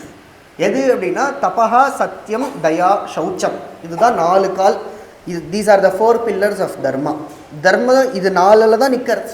அப்போ இங்கே துஷ்டன் காலை வெட்டினான்னு சொன்னாமே, இது யாரு அப்படின்னா கலிபுருஷன் தான். இந்த துஷ்டன் கலியுகம் வந்துடுத்து. அந்த கலிபுருஷன் உருவகப்படுத்தி சொல்கிற கதை. அவனுக்கு ஒரு தரிசனம், வாஸ்தவத்தை இதெல்லாம் ஒரு தத்துவம் தான், ஒரு கதையாக நமக்கு புரியறதுக்காக சொல்கிறோம். அந்த கலிபுருஷன் என்ன பண்ணிட்டான்னா 3 காலை வெட்டிட்டான் அப்படின்னா என்ன அர்த்தம்? கலியுகத்தில் தபசு பெய்டுத்து அப்படின்னு அர்த்தம். கலியுகத்தில் சௌச்சம் பெய்டுத்து, ஆச்சாரம் பெய்டுத்து அப்படின்னு அர்த்தம். கலியுகத்தில் தானம் பெய்டுத்து அப்படின்னு அர்த்தம். என்ன சுவாமி சொல்கிறேன்? எங்கே போனாலும் அன்னதானம்லாம் நடக்கிறதே, எல்லாம் நடந்துன்னு தானே இருக்குது. தானம் அப்படின்னா தானம் நடக்கலைன்னு சொல்லலை. கலியுகத்தில் தகுந்த பாத்திரங்களுக்கு நடக்கிற தானம் எப்படி நடக்கணுமோ அந்த மாதிரி விதிவத்தான் நடக்க மாட்டேங்கிறது. அப்போ இது மூணும் போயிடுத்து, நாலாவது ஒரே ஒரு கால் பாக்கி இருக்குது, அதை அழிக்க முடியாது. அதனாலேயே அதுக்கு சத்தியம்னு பேர். அதில் மட்டும்தான் தர்மம் இன்னும் நின்றுருக்கு, அந்த சத்தியத்தில் தான் நின்றுருக்கு. அதையும் வெட்டணும்னு வரும்போது இவன் தடுத்துடுறான் பரீட்சித். உடனே கலியை அடக்கிடுறான். கலியை அடக்கி நீ இனிமேல் இங்கே இருக்கக்கூடாது அப்படின்னதும் அவன் பிரார்த்தனை பண்ணான். கலிபுருஷனுக்கும் நாக்கெல்லாம் தெரிஞ்சிருக்கு. என்ன நாக்கு தெரிஞ்சிருக்கு அப்படின்னா, தண்டனை கொடுக்க வரதுக்கு முன்னாடி கையை கூப்பிட்டான். கையை கூப்பினவாளை சரணாகதி பண்ணவாளை அழிக்கக்கூடாது அப்படின்னு இவாளுக்கெல்லாம் ஒரு எத்திக்ஸ் தப்பி தவறி இருந்துடுத்து என்ன பண்ணுறது, அதனால விட்டு வைக்கிற மாதிரி ஆயிடுச்சு. பாண்டவ வம்சம் இல்லையா, எத்திக்ஸ் இருக்குது அவளுக்கு. எப்போ சரணாகதி பண்ணிட்டானோ வதம் பண்ணக்கூடாது அப்படின்னதும் அவனுக்கு 4 இடங்களை கொடுத்தார். தியூட்டம் பானம் ஸ்திரியா சூனா எத்திர அதர்மஹா சதுர்விதா. கலிபுருஷனுக்கு 4 இருப்பிடம் கொடுத்துட்டார். எது அப்படின்னா, எங்கெல்லாம் சூதாட்டம் இருக்கோ அங்கே கலிபுருஷனுடைய விளையாட்டு இருக்குன்னு தெரிஞ்சுக்க வேண்டியது, எங்கே மதுபானம் இருக்கோ அங்கே கலிபுருஷனுடைய விளையாட்டு இருக்குன்னு தெரிஞ்சுக்க வேண்டியது, எங்கே துஷ்டஸ்திரீ சங்கமம் இருக்கோ அங்கே கலிபுருஷனுடைய விளையாட்டு இருக்குன்னு தெரிஞ்சுக்க வேண்டியது, எங்கே ஹிம்சை இருக்கோ அங்கே கலிபுருஷனுடைய விளையாட்டு இருக்குது அப்படின்னு 4 இடங்களை கொடுத்தான். கலிபுருஷன் பார்த்தா எனக்கு இந்த 4 இடம் போகாது, எனக்கு இன்னொன்று கொடுங்கோ அப்படின்னு கேட்டான். உடனே ஜாத்தரூபம் அதாத் பிரபு அப்படின்னா தங்கம், நான் சுவாமி சொல்கிறேன் அப்படின்னு உடனே எல்லாரும் கழுத்தை பிடிச்சோன்றாதீங்க. தங்கம்னா இங்கே என்ன அர்த்தம்னா, இந்த 4 பண்ணுறதுக்கும் அந்த காலத்தில் தங்கம் தானே பணம். அப்போ இந்த 4 விஷயம் பண்ணுறதுக்கு எந்த ஒரு கருப்பு பணம் காரணமாக இருக்கோ அதில் கலிபுருஷன் இருக்கான் அப்படின்னு தெரிஞ்சுக்க வேண்டியது. ஒரு வாட்டி குருஜி ஆசிரமத்தில் இருந்தார். ஆசிரமத்தில் இருந்துட்டு இந்த பாராயணம் பண்ணிட்டு இருந்தோம். உடனே எங்களெல்லாம் இதான் மகான்களுடைய ஒரு லீலை. அதெல்லாம் அவன் நமக்கு அழகாக ஒரு விஷயத்தை புரிய வைப்பான். ஆனால் விளையாட்டாக ஒரு கதையாக சொல்லி புரிய வைப்பான். இந்த 19வது அத்தியாயம் 18வது அத்தியாயம்லாம் படிச்சுட்டு இருந்தான், பிரதம ஸ்கந்தம். படித்ததுக்கப்புறம் எங்களை பார்த்து கேட்டார், கலிபுருஷனுக்கு எவ்வளோடா இடம் கரெக்டாக சொல்லு அப்படின்னார். நாங்கள் சொன்னோம் 4, 4 + 1 5 டோட்டல். எங்கெல்லாம் சூதாட்டம் இருக்கோ, எங்கே மதுபானம் இருக்கோ, ஸ்திரீ சங்கமம் இருக்கோ, எங்கே ஹிம்சை இருக்கோ, எங்கே கருப்பு பணம் இருக்கோ, இதெல்லாம் கலிபுருஷனுடைய இடம் அப்படின்னதும் அவர் சொன்னார் 6வது ஒரு இடம் இருக்குது அப்படின்னார். என்னடா அது புதுசாக இருக்கே, வியாக்கியானத்தில் கூட இதெல்லாம் நாங்கள் படித்தது கிடையாது, இது எங்கே இருக்குது அப்படின்னு கேட்டதும் அவர் சொன்னார் பாகவதத்தில் இது கிடையாது, எனக்கு பரீட்சித்து கனவுல வந்து சொன்னான். இது புது ட்விஸ்டானா இருக்கு, இந்த மாதிரிலாம் நம்ம கேள்விப்பட்டதே இல்லையே. பரீட்சித்து குருஜி கனவுல ஏதோ ஒன்று போய் சொல்லியிருக்கான், இது நமக்கெல்லாம் எப்படி தெரியும், நீங்கள் தான் குருஜி சொல்லணும் அப்படின்னதும் சிரிச்சண்டே சொன்னார், அந்த 6வது இடத்துக்கு தான் செல்ஃபோன் அப்படின்னு பேர் அப்படின்னு. கலிபுருஷன் பிரத்யட்சமாக விளையாடக்கூடிய இடம். ஏன் அப்படின்னா, அதோ இப்போ இதில் தட்டினாலே சூதாட்டம் வந்துடுத்து, இதில் தட்டினாலே மதுபானம், இதில் தட்டினாலே ஹிம்சை பண்ணுறதுக்கு வாய்ப்பு வந்துடுத்து. இப்போ இதுதான், அதனால தான் ரொம்ப ஜாக்கிரதையாக வச்சுட்டுருக்கோம், ஹதயத்துக்கிட்டேயே வச்சுட்டுருக்கோம். இதான் ஒரு புரிய வைக்கிறது எவ்வளோ அழகாக பண்ணோம் பாருங்க மகான்கள். கூட இருந்தால் தான் அதெல்லாம் அனுபவிக்க முடியும். கலிபுருஷனுக்கு இடங்கள்லாம் கொடுத்தான் பரீட்சித்து. உடனே தன்னுடைய ஊருக்கு திரும்பினான். ஒரு நாள் வேட்டையாடுறதுக்கு கிளம்பினான். வேட்டையாட கிளம்புவானே, இப்போ தானே சொன்னோம் ஹிம்சை எங்கே இருக்கோ அங்கே கலிபுருஷன் இருக்கான்னு. அப்போ ஏன் கிளம்பணும்னா ராஜதர்மம் போய்தான் ஆகணும். துஷ்ட மிருகங்கள்லாம் வேட்டையாடி சாதுக்களை காப்பாற்ற வேண்டியதுன்றது ராஜதர்மம்ன்றனால கிளம்பினான். அன்றைக்கேன்னு பார்த்து அதிசயமான ஒரு பசி தாகம் அவனுக்கு வந்துடுச்சு. இன்றைக்கும் வராத ஒரு பசி தாகம் அவனுக்கு வந்துடுத்து. வந்ததும் நேராக காட்டுக்குள்ளே போனால், ரொம்ப உள்ளுக்குள்ளே போயிட்டான் தனியாக. என்ன பண்ணுறதுன்னு தெரியல. ஒரு சின்ன குடில், ஒரு ஆசிரமம் மாதிரி பார்த்தான். உள்ளே போனால் ஷமீகர்னு ஒரு ரிஷி கண்ணை மூடிட்டு தபஸ் பண்ணிட்டு இருந்தார். கண்ணை மூடிட்டு தியானம் பண்ணவர். இவனுக்கும் என்ன பேருனா, எனக்கு விஷ்ணுராதன் அப்படின்னு தான் வாஸ்தவத்தில் பேர் ராஜாக்கு. விஷ்ணுராதன்னா விஷ்ணுனால காப்பாற்றப்பட்டவன் அப்படின்னு கர்ப்பத்தில் பகவான் காப்பாற்றினான், விஷ்ணுராதன்னு பேர். ஆனால் காரண பேர் பரீட்சித்துன்னு வந்துடுச்சு. ஏன் காரண பேர் பரீட்சித்து அப்படின்னா, பரீட்சதேதி பரீட்சித்து. பிறந்த உடனே கண்ணை உருட்டி உருட்டி பார்த்தானோ. யாராவது ஒரு மாமா பக்கத்தில் வந்துன்னா, நம்ம கர்ப்பத்தில் ஒருத்தரை பார்த்தோமே அவர் தான் இவரோ அப்படின்னு கண்ணை உருட்டி உருட்டி பரீட்சை பண்ணி பார்ப்பானா, அதனாலேயே பரீட்சித்துன்னு பேர். அது மட்டும் இல்லை, புத்தியும் அவனுக்கு சுபாவமாகவே என்னென்னா பரீட்சை பண்ணுற புத்தி, அதனாலேயே பரீட்சித்துன்னு பேர். இங்கே என்ன தெரிஞ்சு கொடுத்து அப்படின்னா, அவனுக்கு ஒரு பரீட்சை பண்ணுற புத்தி வந்துடுச்சு. அதிசயமான ஒரு பசிதாகம். ரிஷி கண்ணை மூடின்னு இருக்காருனதும் சந்தேக புத்தி, இவர் நிஜமாலே தியானம் பண்ணுறாரா இல்லை சும்மா ஆக்டிங் பண்ணுறாரா. சில பேர் அப்படி உண்டு. கோவிலுக்கு போய் நிற்போம், வரிசையில் நிற்போம், நம்ம வர வரைக்கும் சாமானியமாக தான் பார்த்துட்டு இருப்பா. பக்கத்தில் போய் க்யூவில் நின்னோன்னா கிருஷ்ணா குருவாயூரப்பா அப்படின்பா. எதுக்கு அப்படின்னா, பிரார்த்தனை பண்ணுறாளா இல்லையான்னு தெரில, நம்ம வந்துட்டோம் இல்லையா, நம்ம பார்க்கும்போது அவள் அதாவது பண்ணலாம். 4 பேர் பார்க்கறதுக்காக சில பேருக்கு உண்டு அப்படி சுபாவம். அதுபோல் இவர் ரிஷியாச்சே, ராஜா யாராவது வந்து பார்த்தா தியானம் பண்ணுற மாதிரியாவது நடிக்கணுமே, அதுக்காக கண்ணை மூடின்னு இருக்காரா இல்லை நிஜமாலே தியானம் பண்ணுறாரா, சந்தேகம் வந்துடும். அது மட்டும் இல்லை, ஒரு கோபம், ராஜா நான் வந்திருக்கேன் எனக்கு உபச்சாரம் பண்ணாமல் இவர் உட்காந்துருக்காரே அப்படின்னதும் வாசலில் போனால் செத்த பாம்பு ஒன்று கடந்தது. தன்னுடைய வில்லுனுடைய ஒரு நுனினால் அதை எடுத்து அவர் கழுத்தில் போட்டான். இப்போது எழுந்திருக்கணும் இல்லையா? அப்போது எழுந்துக்கலை. ஸ்தானத்ரயாத் பரம் பிராப்தம், எல்லாத்தையும் தாண்டி சமாதி நிலையில் அவர் தியானம் பண்ணிட்டு இருக்கிறதுனால அவருக்கு தெரியல. இவரும் விட்டுட்டான், திரும்ப ராஜ்யத்துக்கு கிளம்பி வந்துட்டான். ஆனால் சாது பரீட்சித், அதனால மனசு உறுத்திக்கிட்டே இருக்கு, நம்ம தப்பு பண்ணிட்டோமே, இதுக்கு ஏதோ ஒரு தண்டனை நமக்கு அனுபவிச்சு தான் ஆகணும் அப்படின்னு தனக்குத்தானே வருத்தப்பட்டு இருக்கான். இதுவே ஒரு பெரிய குணம். என்ன குணம் அப்படின்னா, முதல்ல நம்ம தப்பு பண்ணோன்றதை ஒத்துக்கிறது பெரிய குணம்.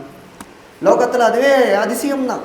தப்பு பண்ணோன்னு முதல்ல ஒத்துக்கணும். யாராவது நம்மள்கிட்ட வந்து நீ தப்பு பண்ணேன்னு சொன்னால் ஃபஸ்ட்டு என்ன சொல்லுவோன்னா, இல்லையே அப்படிம்போம்.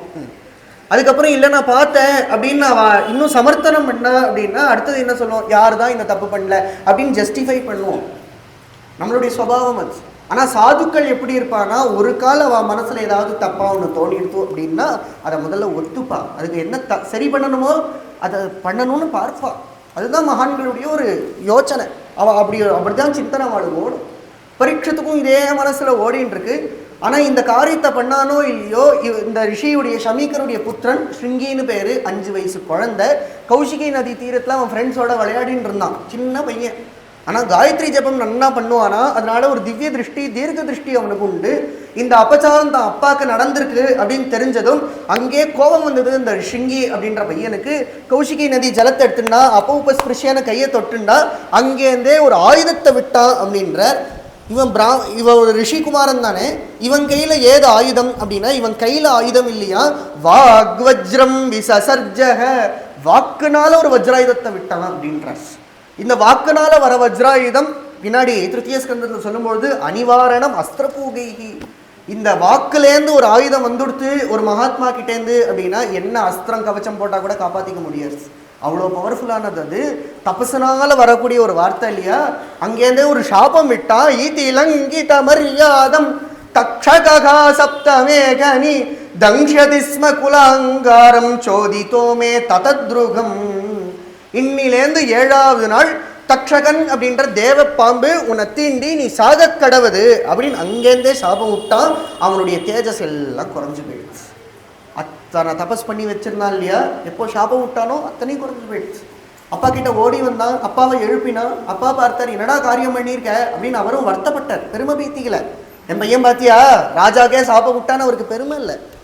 எப்பேற்பட்ட பாண்டவ வம்சத்தில் வந்த பரீட்சத்துக்கு நீ போய் இப்படி பண்ணிட்டியே அப்படின்னு வருத்தப்பட்டு உடனே அவனுக்கு தெரிய வைக்கணும் அப்படின்னு ஒரு சிஷ்யனை விட்டு அனுப்பிச்சு பரீட்சத்துக்கு தெரிய வச்சதும் பரீட்சித் சந்தோஷப்பட்டான். ஏன் அப்படின்னா, எனக்கே நான் ஒரு தண்டனை கொடுக்கலான்னு நினச்சிட்டு இருந்தேன், ஒரு ரிஷிகுமாரனுடைய வாக்குலேன்னு வந்துடுத்து அப்படின்னா அது எனக்கு பெரிய அனுகிரகம்னு நினச்சிட்டான். அனுகிரகம் நினச்சிட்டு தத் க்ஷணம் எல்லாத்தையும் சங்கபரித்தியாகம் பண்ணால். பையன் ஜனமேஜயனுக்கு பட்டத்தை கட்டினா, அன்னைக்கே காட்டுக்கு கிளம்பினா. எங்கே போனா அப்படின்னா, உபாவிஷத் பிராயம் அமர்த்திய நத்யா, நேராக கங்கா நதி தீரத்துக்கு வந்தார். ஏன் அப்படின்னா, கங்கை நதிக்கு அமர்த்திய நதி அப்படின்னு பேர், மரணம் இல்லாத நதி கங்கையாம். ஒரு சொட்டு கங்கை ஜலம் வாழ்க்கையில் குடிச்சிடணும் அப்படின்னு ஆதிசங்கரர் சொல்கிறார் பஜகோவிந்தத்தில். கங்கா ஜல லவ கணிகா பீதா அப்படின்ற ஒரு சொட்டு, ஒரு டிராப்லெட் கங்கா ஜலமாவது வாழ்க்கையில் குடிச்சிடணும், மரணமே வராது, யமன் வந்து நம்மளை தீண்டவே மாட்டாராம். அதனால் கங்கை நதி கரையில் போய் உட்காந்துனா பிராயோபவேஷம் அப்படின்னு சங்கல்பம் பண்ணி உட்காந்தா அப்படின்னா என்ன அர்த்தம் அப்படின்னா, என் பிராணன் தானாக போகிற வரைக்கும் எந்த அன்னாகாரங்களும் நான் ஸ்வீகரிச்சிக்க மாட்டேன் அப்படின்னு உட்காந்துட்டா பரீட்சித்து. இந்த செய்தி கேட்டாலோ இல்லையோ அத்தனை ரிஷிகள்லாம் ஓடி வந்துட்டான். யாரெல்லாம் அப்படின்னா, அவ்வளோ ரிஷிகள், ராஜ ரிஷி, பிரம்ம ரிஷி, தேவ ரிஷி, சங்கைகி, கூட்டம் கூட்டம் கூட்டம் கூட்டமாக ராஜ ரிஷிகள், தேவ ரிஷிகள், பிரம்ம ரிஷிகள் எங்கேருந்து வந்தான்னு தெரியல, அத்தனை பேரும் ஓடி வந்துட்டான். அத்தனை பேரும் ஓடி வந்ததும் எல்லாம் சுற்றி உட்காந்துட்டா. துக்கம் விசாரிக்கிற மாதிரி கேட்குறா, சுச்சோ இப்படி ஆயிடுத்து, பரீட்சித்து இப்படி ஆயிடுத்து, எப்படி ஆயிடுத்து, என்ன பண்ணுறது, எனக்கு இந்திரன் நல்ல ஃப்ரெண்டு, அவன் என்ன ரெக்கமெண்டேஷன் லெட்டர் கொடுக்குறேன், உனக்கு கொஞ்சம் அமிர்தம் கொடுப்பான், அவன் அமிர்தம் குடித்தா உனக்கு மரணம் இல்லாமல் ஆகிடும். இன்னொரு ரிஷி சொன்னார், ராமேஸ்வரத்தில் 11 தீர்த்தம் இருக்குது, அங்கே போய் குளிச்சானா உனக்கு மரணம் போயிடும், போயிட்டு வரியா. இன்னொருத்தர் சொன்னார், முக்திநாத்தில் 108 தீர்த்தம் இருக்குது, அதில் குடித்தா முக்திக்கு போயிடலாம், போறியா அப்படின்னா. இன்னொருத்தர் சொன்னார், உனக்காக மிருத்யுஞ்சய ஹோமம் பண்ணுறேன். இன்னொருத்தர் சொன்னார், சர்ப்பயாகம் பண்ணேன். இதெல்லாம் கேட்டானோ இல்லையோ பரீட்சத்துக்கு பிடிக்கல இந்த பேச்சு. அவனுடைய எண்ணம் என்ன அப்படின்னா, 7 நாள் இருக்குது, யாருக்கும் கிடைக்காத ஒரு பாக்கியம் பரீட்சத்துக்கு கிடச்சிருக்கு. என்ன அப்படின்னா, டேட் ஆஃப் டெத் இன்னைக்குன்னு தெரிஞ்சுட்டு இருக்கான். தெரியாததுனால தான் நம்ம இப்படி சுற்றிட்டு இருக்கோம். தெரிஞ்சு கொடுத்து அப்படின்னா வாழற ஒவ்வொரு க்ஷணமுமே மரணம் ஆயிடும் நமக்கு. சுஜோ போயிட போகிறோமேன்னு தோணிடுமே. பரீட்சித்துக்கான பெரிய பாக்கியம் பார்த்தான். 7 நாள் எனக்கு இருக்கு. 7 நாள் இருக்குன்றது வேற யாருக்கு தெரியும்? எனக்கு தெரியுமே. நான் அப்போ அதை உபயோகப்படுத்திக்கணும், சரியா அதை உபயோகப்படுத்திக்கணும். எனக்கு வேற எந்த விஷயங்களும் விசாரங்களும் எனக்கு வேண்டாம். தசத்வலம் காயத விஷ்ணு காதாக, எனக்கு வேற எதுவும் வேண்டாம். உங்களை யாராலையாவது விஷ்ணு கதையை சொல்ற முடியுமானால் சொல்லுங்கோ, நான் கேட்கிறேன். பிரிச்சமிமம் விபிருச்சே சர்வாத்மனா மிரியமானிச்ச கிருத்தியம். எனக்கு மரணம் அப்படின்ற வரப்போகிறது. இந்த 7 நாளுக்குள்ள நான் என்ன பண்ண வேண்டியதுன்னு யாராவது தெளிவாக விஷ்ணு கதையோடு சேர்த்து சொன்னால் தேவலை இல்லை அப்படின்னா எல்லாரும் மௌனம் சாதிக்கலாம் அப்படி விண்ணப்பிச்சுண்டா. ஏன் யாருமே பேசலையா? உடனே யாரும் பேசலை. அந்த கூட்டத்தில் சாட்சாத் வியாசர் இருந்தார், அந்த கூட்டத்தில் நாரதர் இருந்தார், வசிஷ்டர் இருந்தார், செவனர் இருந்தார், பிருகு இருந்தார், சரத்வான் இருந்தார், அரிஷ்டநேமி இருந்தார், அத்ரி மகரிஷி இருந்தார். இவ்வளவு மகரிஷிகள், சாட்சாத் வேதவியாசரே இருந்தார், சாட்சாத் நாரதரே இருந்தார். இவாளுக்கு பாகவதம் என்ன தெரியுமோனோ, ஆனாலும் கப்பு சிப்புன்னு உட்காண்டான். ஒருத்தர் வாயை திறக்கலை. ஏன்? உபன்யாசம் பண்ணுறதுக்கு பயமா அப்படின்னா இவாளுக்கு ஏது பயம்? இவளுக்கு பயம்லாம் கிடையாது. அப்போ பரீட்சத்து கேட்குறானே விஷ்ணு கதையை சொல்லுங்கோ அப்படின்னு சொல்லணும், சொல்ல வேண்டியது தானே. யாராவது ஒரு ரிஷி சொல்ல வேண்டியது தானே. எல்லாரும் ஏன் வாய மூடின்னு இருக்கா அப்படின்னா காரணம், அந்த ஜீவனை கரையேற்றுறதுக்குன்னு ஒரு குருநாதர் இருக்காரா, அவர் வந்தாதான் அந்த ஜீவன் கரையேற முடியுமா.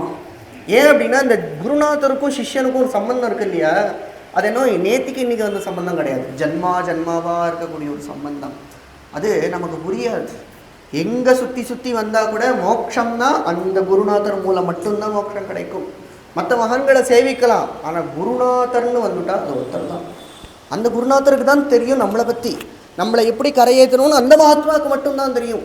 அப்போ இவ்வளோ ரிஷிகள், சாட்சாத் வேதவியாசரும் நாரதாதிகள் அப்பேற்பட்ட ரிஷிகள் இருந்த பொழுதிலும் ஒருத்தர் கூட பாகவதம் ஏன் சொல்ல ஆரம்பிக்கலை அப்படின்னா இந்த பரீட்சத்துக்குன்னு ஒருத்தர் இருக்கார். இப்போ அந்த குருநாதரை தேடி நம்ம எங்கே போகிறது? தேடி போனாலாம் கிடைக்க மாட்டார். அப்போ குருநாதர் தான் வரணும்னு சொல்கிறேன், நம்ம தேடி போனால் கூட கிடைக்க மாட்டார்னு சொல்கிறேனே. அப்போ எப்படி தான் கிடைக்கும் அப்படின்னா, என்னைக்கு பகவான் நம்மளை கரையேற்றணும்னு முடிவு பண்ணிட்டானோ அன்னைக்கு நம்ம வாழ்க்கையில் குருநாதர் தானே வருவார். எப்படி வருவார், ஏது வருவார்னு தெரியாது, ஆனால் ஒரு நாள் வருவார். வந்ததுனால என்ன தெரியும்னா அன்னிலேருந்து வாழ்க்கை மாறிடுதுன்னு தெரியும். அதனால இவன் காத்துன்னு இருக்கான். பரீட்சித்து எல்லா ரிஷிகளும் சுற்றி உட்காந்துருக்கா. என்ன ஆக போகிறதோன்னா அங்கேருந்து ஒரு மின்னல் அடிச்சுதான். தத்ராபவத் பகவான் வியாசபுத்திரகா எதிர்ச்சயாகமடமானோ அனவேட்சகா அலக்ஷ்யலிங்கோ நிஜலாவதுஷ்டோ விருதश्च பாலைரவதூதவேஷக தம் ஜஷ்டவர்ஷம் சுகுமாரபாதகரோருபாக்கம் சகபோலகாத்ரம் चार्वायताक्षोन्नसतुल्यकर्णशुभ्राननं गम्बुसुजातकण्ठं निगूढचत्रुं मृदुदुङ्गवक्षसं आवर्तनाबिम्बलिवल्गूदरञ्च दिगम्बरं वक्त्रविकीर्णकेशं प्रलम्बबाहुं समरोत्तमावं श्यामं सदा पीच्यवयोङ्गलक्ष्म्या स्त्रीणां मनोज्ञं रुचिरस्मितेन प्रत्युत्थितास्ते मुनयः स्वासनेभ्यः तल्लक्षणज्ञाः अपि गूढवर्चसं तत्राभवत् भगवान् व्यासपुत्रः. அங்கே யார் வந்தார் அப்படின்னா பகவான் வந்தார்னு வார்த்தை போட்டார், குருநாதர் வந்தார்னு சொல்லலை. தத்ர அபவத் பகவான் வியாசபுத்திரகா அப்படின்னாலே என்ன தெரிஞ்சுடுத்து அப்படின்னா பகவான் வேறு கிடையாது, குருநாதர் வேறு கிடையாது. அந்த பகவான் தான் குருநாதர் ரூபத்தில் வரார். இன்னும் ஆச்சரியம்னு சொல்லட்டுமா, பரீட்சத்துக்கு கர்ப்பத்தில் ஒரு பகவான் தரிசனம் கொடுத்தான்னு சொன்னோம் இல்லையா. பாகவதத்தில் நிறைய வாட்டி பகவானுடைய வர்ணனை வந்துட்டே வரும். ஆனால் கர்ப்பத்தில் பரீட்சத்துக்கு என்ன ஒரு தர்சனத்துக்கு என்ன ஒரு வர்ணனை வருதோ அதே வார்த்தைகள் தான் சுகாச்சாரியர் வர்ணனையிலையும் வருது. வேற எந்த இடத்துலையும் இப்படி வந்தது கிடையாது. அங்கே அங்குஷ்ட மாத்திரமலம் ஸ்புரத்புருட்ட மௌலினம் அபீச்சிய தரிசனம் ஷியாமம் அப்படின்னு வார்த்தை வந்துடுத்துன்னா ஷியாமம் சதா அபீச்சிய வயோங்க லக்ஷ்மியா ஸ்திரீனாம் மனோஜ்யம் ருச்சிரஸ்மிதேன. ஆச்சரியமான வர்ணனை. அப்படியே கிருஷ்ணனை போலவே இருக்காராம் சுகாச்சாரியால். தன்னுடைய சுருளான கேசம் அப்படியே திக்குகளுக்கெல்லாம் விரிஞ்சு இருக்கு. திகம்பரரா பிரம்மஜானிகள், ஒரு பூர்ண சந்திரனை போல முகம், சாந்தமான முகம், எந்த ஒரு அபேட்சையும் இல்லாமல் யாரும் கூப்பிடாதபடி எதையும் எதிர்பார்க்காதபடி எதிர்ச்சையா அப்படின்னு போட்டார். எதிர்ச்சையானா நம்ம யூஸ் பண்ணுறோமே அந்த எதிர்ச்சையா கிடையாது. நம்ம சொல்லுவோம் நான் இன்னைக்கு கோவிலுக்கு போனேன் சார், எதிர்ச்சியாக அவர் வந்தார் அப்படின்னு சொல்கிறோமே அதுக்கு கோயின்சிடென்ஸ்னு பேர். ஆனால் பாகவதத்தில் எதிர்ச்சையான வந்துடுத்து அப்படின்னா அது கோயின்சிடென்ஸ் கிடையாது, அது கிருஷ்ண கிருப்பையான அர்த்தம். பகவான் பிளான் பண்ணியிருக்கான். பகவான் ஏதோ ஒரு சம்பந்தத்தை ஏற்படுத்தியிருக்கான். இங்கே குருநாதர் வந்துட்டார். இந்த வார்த்தையும் ஆச்சரியம். தத்ர அபவத் பகவான் அப்படின்னா தென் ஸ்ரீ சுகா ஹேப்பன்டுன்னு அர்த்தம். அதுக்கப்புறம் இவன் வாழ்க்கை மாறிடுதுன்னு அர்த்தம். அதுக்கப்புறம் ஏதோ ஆயிடுத்து பரீட்சத்துக்கு. அப்படி அவர் வந்து நின்னாரோ இல்லையோ எல்லாரும் எழுந்துட்டான். எழுந்து மரியாதை பண்ணான். அவரை உட்காத்தி வச்சார். ஒரு சந்திரனை போல ஒரு விராஜமானவா இருந்த சுகாச்சாரியால் விழுந்து சேவிச்சான் பரீட்சித்து. தன்னுடைய பாக்கியத்தை நினைச்சுண்டா, அஹோ வயம் சத்சேவியாக க்ஷத்ரபந்தவாக, உங்களை போல மகான்கள்லாம் எங்களுக்கு தர்சனம் கொடுக்க வந்திருக்கேன். பரம பாப்பினா ஒரு ரிஷிக்கு அபச்சாரப்பட்டு வந்து நின்றுருக்கேன், இருந்தாலும் என் கண்ணு முன்னாடி எனக்காக வந்து உட்காந்துருக்கேன் அப்படின்னா உங்கள் கிருபை எத்தகையதுன்னு சொல்கிறது. வந்ததுக்கு காரணம் என்னன்னா, நான் பண்ண ஏதோ நல்லதுன்னு இல்லை. எதுக்கு காரணம் அப்படின்னா பகவான் என்கிட்ட சந்தோஷப்பட்டிருக்கான். அதனால தான் இன்னைக்கு குருநாதர் தர்ஷனம். எப்படி பகவான் சந்தோஷப்பட்டிருக்கான் அப்படின்னா, சந்தோஷப்பட்டிருக்கான்றதை காட்டிலும் எனக்கு என்ன தோன்றது அப்படின்னா, இந்த கிருஷ்ணன் இருக்கானே அவனுக்கு என் குடும்பத்துக்கு பண்ண கடன் இன்னும் தீரலை போல இருக்கு. அன்னைக்கு திரௌபதி அந்த அசத் சபையில கோவிந்தான்னு கத்தினாலியா, அந்த கடனுக்காக தான் பகவான் தேரோட்டினானாம். அந்த கடனை தீர்க்கறதுக்காக தான் பகவான் தூது போனானாம். அந்த கடனை தீர்க்கறதுக்காக தான் பகவான் அவ்வளவு யுத்தம் பண்ணானாம். அந்த கடனை தீர்க்கறதுக்கு தான் நாராயணஸ்திரத்தை தன் மார்பல அர்ஜுனுக்காக வாங்கினானாம். அந்த கடனை தீர்க்கறதுக்காக தான் தானே பாசுபதாஸ்திரத்தை அர்ஜுனனுக்கு கொடுத்தானாம். அந்த கடனை தீர்க்கறதுக்காக தான் ஜெயத்ரதனை வதம் பண்ணும்போது சூரியனை மறைச்சானாம். அந்த கடனை தீர்க்கறதுக்காக தான் பீஷ்மரை வதம் பண்றதுக்கு உபாயத்தை சொன்னானாம். அந்த கடனை தீர்க்கறதுக்கு தான் காந்தாரியும் சரியா கவனிச்சானாம். அந்த கடனை தீர்க்கறதுக்கு தான் துரியோதனை வதம் பண்ண வச்சானாம். அந்த கடனை தீர்க்கறதுக்கு தான் கடைசியில உத்தர கர்ப்பத்தில் போய் பரீட்சத்தையும் காப்பாத்தினானாம். அந்த கடனை தீர்க்கறது தான் பாண்டவர்களை தர்மராஜ்யத்தில் ஸ்தாபிச்சானாம். அந்த கடனை தீர்க்கறதுக்காக தான் அர்ஜுனனையும் பாண்டவர்களையும் பிரம்மாஸ்திரத்திலேருந்து ரட்சிச்சானாம். அந்த கடனை தீர்க்கறதுக்கு தான் இவ்வளோ பண்ணாலும் அவன் கடன் தீரல போல இருக்கு. அந்த கடனை தீர்க்கறதுக்கு குருநாத ரூபத்தில் வந்து நின்றுட்டான். அபிமே பகவான் பிரீதா கிருஷ்ணः பாண்டுசுத பிரியः பைத்ருஷ்வசேய பிரீத்யர்த்தம் தத்கோத்ரஸ்ய ஆத்தபந்தவக. கிருஷ்ணன் சந்தோஷப்பட்டுட்டானே, அவன் கடனை தீர்க்கறதுக்காக இன்னைக்கு குருநாதர் ரூபத்தில் வந்து நிற்கிறாரு. உடனே பரீட்சித் பார்த்தான். 6 கேள்விகள் கேட்டான். பாகவதம் ஆரம்பிச்சது 6 கேள்விகளில், பிரதமஸ்கந்தம் முடியறதும் பரீட்சித்தினுடைய 6 கேள்விகளில் எத் ஸ்ரோதவ்யம் அதோ ஜப்யம் எத் கர்த்தவ்யம் நிருபிப் பிரபோ ஸ்மர்த்தவ்யம் பஜனீயம் வா ப்ரூஹி யத்வா விபர்யம். 6 கேள்விகள் கேட்டான்.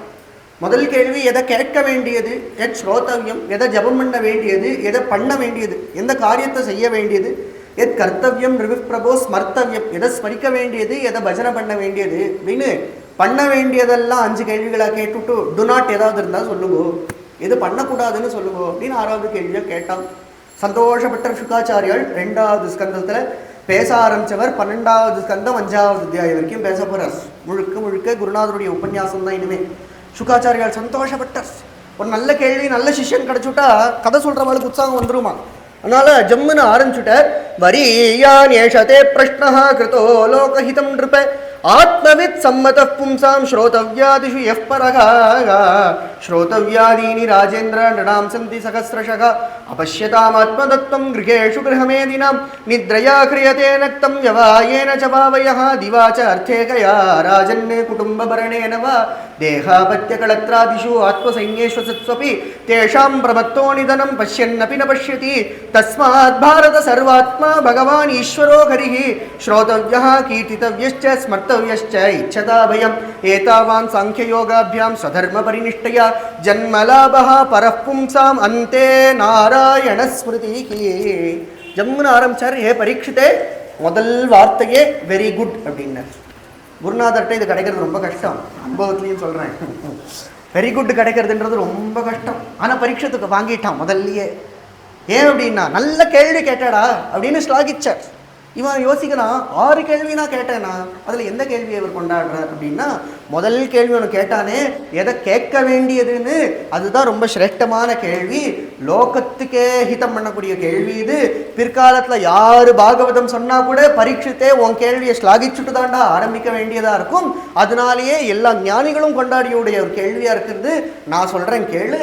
ஸ்ரோதவ்யாதீனி ராஜேந்திரா நிடாம் சந்தி சகஸ்ரஷகா. கேட்க வேண்டியதுன்னா ஆயிரக்கணக்காக இருக்குது. ஆனால் வாஸ்தவத்தில் யாரை பற்றி கேட்கணும் அப்படின்னா பகவான் ஸ்ரீ ஹரியை பற்றி கேட்க வேண்டியது. நான் சொல்கிறேன் கதையை நீ கேளு. நீ வந்தது சரிதான், நீ வந்தது ஏதோ நான் தப்பு பண்ணிட்டேன்னு நினைக்காத. பிராயோபவேஷம் வாஸ்தவத்தில் க்ஷத்ரியர்களுக்கு தர்மம் கிடையாது. ராமாயணத்தில் பரதன் நான் பிராயோபவேஷம் பண்ணுறேன், ஆரியம் பிரத்யுபவேக்ஷாமி அப்படின்னு சித்திரக்கூட்டத்தில் வந்து சொல்கிறான் ஸ்ரீராமர்கிட்ட. உடனே ராமர் அது வேண்டாம், க்ஷத்ரியர்களுடைய தர்மம் கிடையாது அப்படின்னு தடுக்கிறார். அப்போ நீ பிராயோபவேஷம் பண்ணிட்டேன்னா இது சரியோ தப்போ அப்படின்னு உனக்கு ஒரு சந்தேகம் இருந்தால் நீ பண்ணது சர்வதா சரி.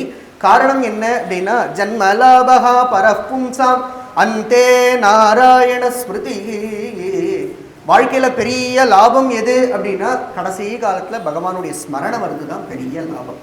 அப்போ உனக்கு கடைசி காலம் வந்துடுத்து, 7 நாள் தான் இருக்குது அப்படின்னா பகவானை பற்றி ஸ்மரணை பண்ண வேண்டியது தான். கவலைப்படாத, நான் இருக்கேன் அப்படின்னு அபயத்தை பிரதானம் பண்ணி மேலே அவனை சமாதானப்படுத்துகிறார். 7 நாள் தான் இருக்கேன்னு நினைக்காதடா. கட்வாங்கர் அப்படின்னு ஒரு ராஜரிஷி இருந்தார். ஸ்வர்க்கத்துக்கு போய் தேவர்களுக்கெல்லாம் ஹெல்ப் பண்ணாராம் யுத்தத்தில். தேவர்கள்லாம் கேட்டால் உங்களுக்கு என்ன வரம் வேணும் அப்படின்னு. அவர் சொன்னார், வராமல் எனக்கு இருக்கட்டும், பூமியில் எனக்கு இன்னும் ஆயுசு எவ்வளோ காலம் பாக்கி சொல்லுங்க அப்படின்னு. அவள்லாம் டைம் பார்த்து சொன்னால் ஒரு முகூர்த்தம் தான் பாக்கி. ஒரு முகூர்த்தம்னா 48 நிமிஷம். அவனே பார்த்தார், இனிமேல் எனக்கு சொர்க்கராஜ்யங்கள்லாம் வேண்டாம், வேறு எந்த ஆசைகளும் கிடையாது அப்படின்னு பூமிக்கு வந்தாராம். 48 நிமிஷம் தான் இருந்தார். ஆனால் 48 நிமிஷம் பகவானை தியானம் பண்ணார், மோட்சத்துக்கு கிளம்பி போயிட்டார். எப்போ 48 நிமிஷத்துலேயே பகவானை பற்றி நினச்சா நம்ம மோட்சத்துக்கு போக முடியுமோ? இப்போ யோசிச்சு பாரு, சப்தாகம் ஜீவிதாவதிஹி. 7 நாள் தான் இருக்குல்ல, 7 நாள் இருக்கு. நான் சொல்கிற கானடேஷன்லேயே ஒன்று உண்டு. குழந்தைகளுக்கெல்லாம் எக்ஸாம் வரும். எக்ஸாம் வரும்போது எப்படா உனக்கு எக்ஸாம் அப்படின்னு கேட்டால் நாளைக்கு தான் எக்ஸாம் அப்படின்பா. நாளைக்கு தான் அது. ஆனால் சொல்லும்போது நாளைக்குன்னு இழுத்து சொன்னால் ரொம்ப டைம் இருக்கிற மாதிரி இருக்குமோன்னு.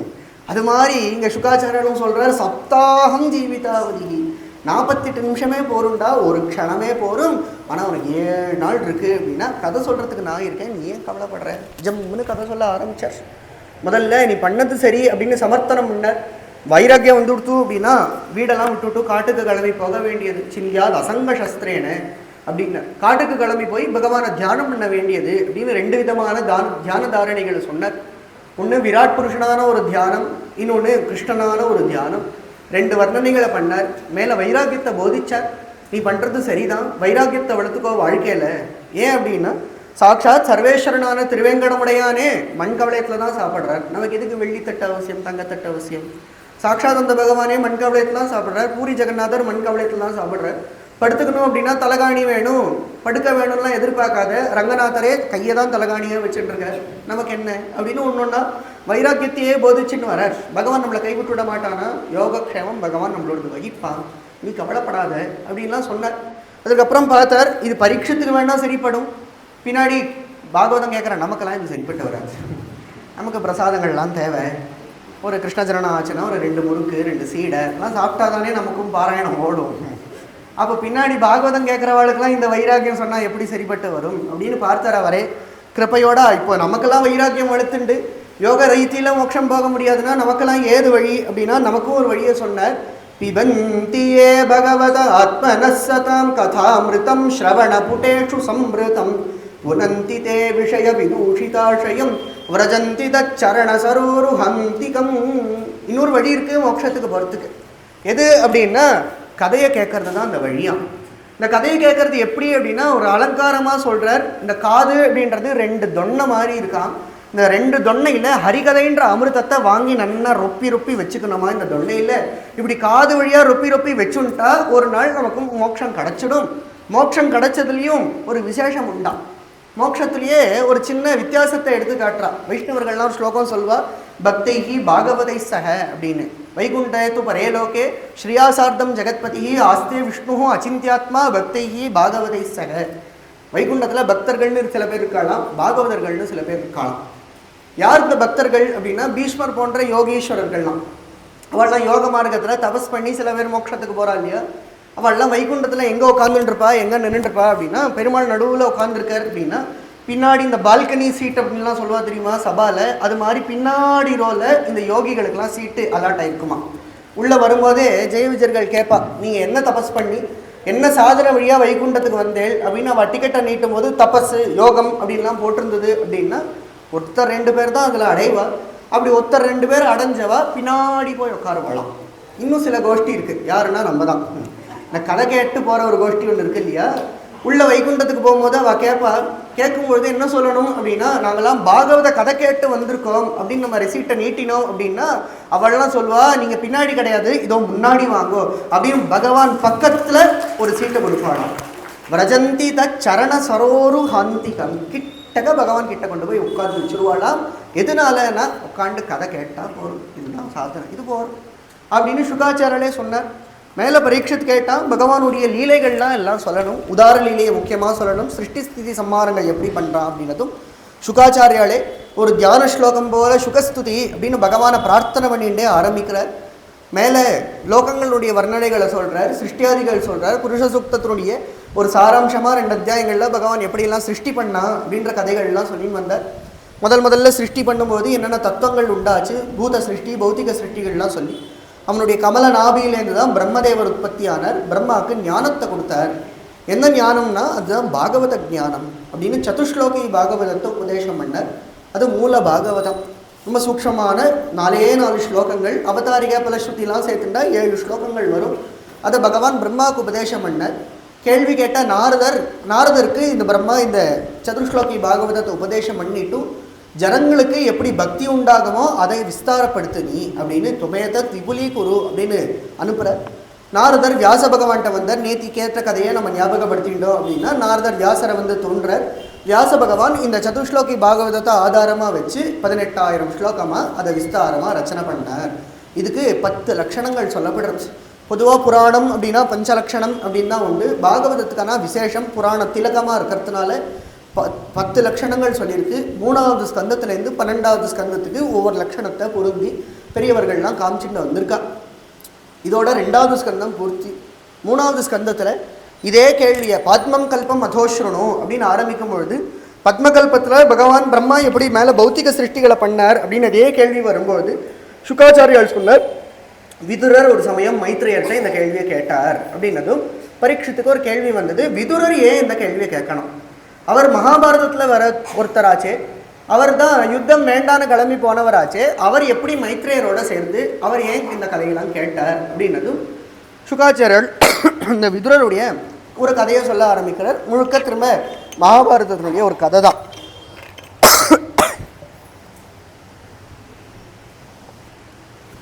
மகாபாரதத்தை முழுக்க ஸ்மரிச்சுக்கிறார். எப்போல்லாம் இந்த துரியோதனாதிகள் அநியாயத்தை பண்ணாலும் ஒவ்வொரு க்ஷணமும் பிடிக்காமல் போயிடுத்து விதுரருக்கு. யோசிச்சு பார்த்தா 2 இதிகாசங்கள், ராமாயணம் மகாபாரதம், 2த்துலேயும் ஒரு பாகவதரான ஒரு சித்தப்பா இருக்கார். ராமாயணத்தில் பார்த்தோன்னா விபீஷணன்னு ஒரு பாகவதர் சித்தப்பா, இங்கே விதுரர்னு ஒரு பாகவதர் சித்தப்பா. 2 பேருக்கும் யார் ஆபத்து அங்கன்னா அங்கே இந்திரஜித்து சித்தப்பாவை திட்டினா இங்கே துரியோதனும் சித்தப்பாவை திட்டுறான். 2 பேரும் பாகவதர்கள். அங்கே ஆனால் ஒரே ஒரு வித்தியாசம், விபீஷணன் கதாபாணி அப்படின்னு உத்பபாத கதாபாணிஹி சதுர்பிகி ராட்சசைகி 4 ராட்சசர்களோட கதையை தூக்கிண்டு ராமருக்காக சண்டை போட்டார். இங்கானா விதுரர் ஸ்வயம் தனுர்த்வாரிநிதாய தன்னுடைய வில்ல வாசப்படியில் வச்சுவிட்டு இந்த யுத்தத்துக்கும் எனக்கும் சம்பந்தம் கிடையாது அப்படின்னு தீர்த்த யாத்திரையாக கிளம்பி போயிட்டார். தீர்த்த யாத்திரையாக போனவர் அதுக்குள்ளே யுத்தங்கள்லாம் முடிஞ்சு போயிடுத்து. கிருஷ்ணனும் அந்தர்தானமே ஆயிட்டான். யமுனா நதி கரையில் வரும்பொழுது தத்ரோத்தவம் பாகவதம் ததிருஷ வழியில் உத்தவனை பார்த்தார்.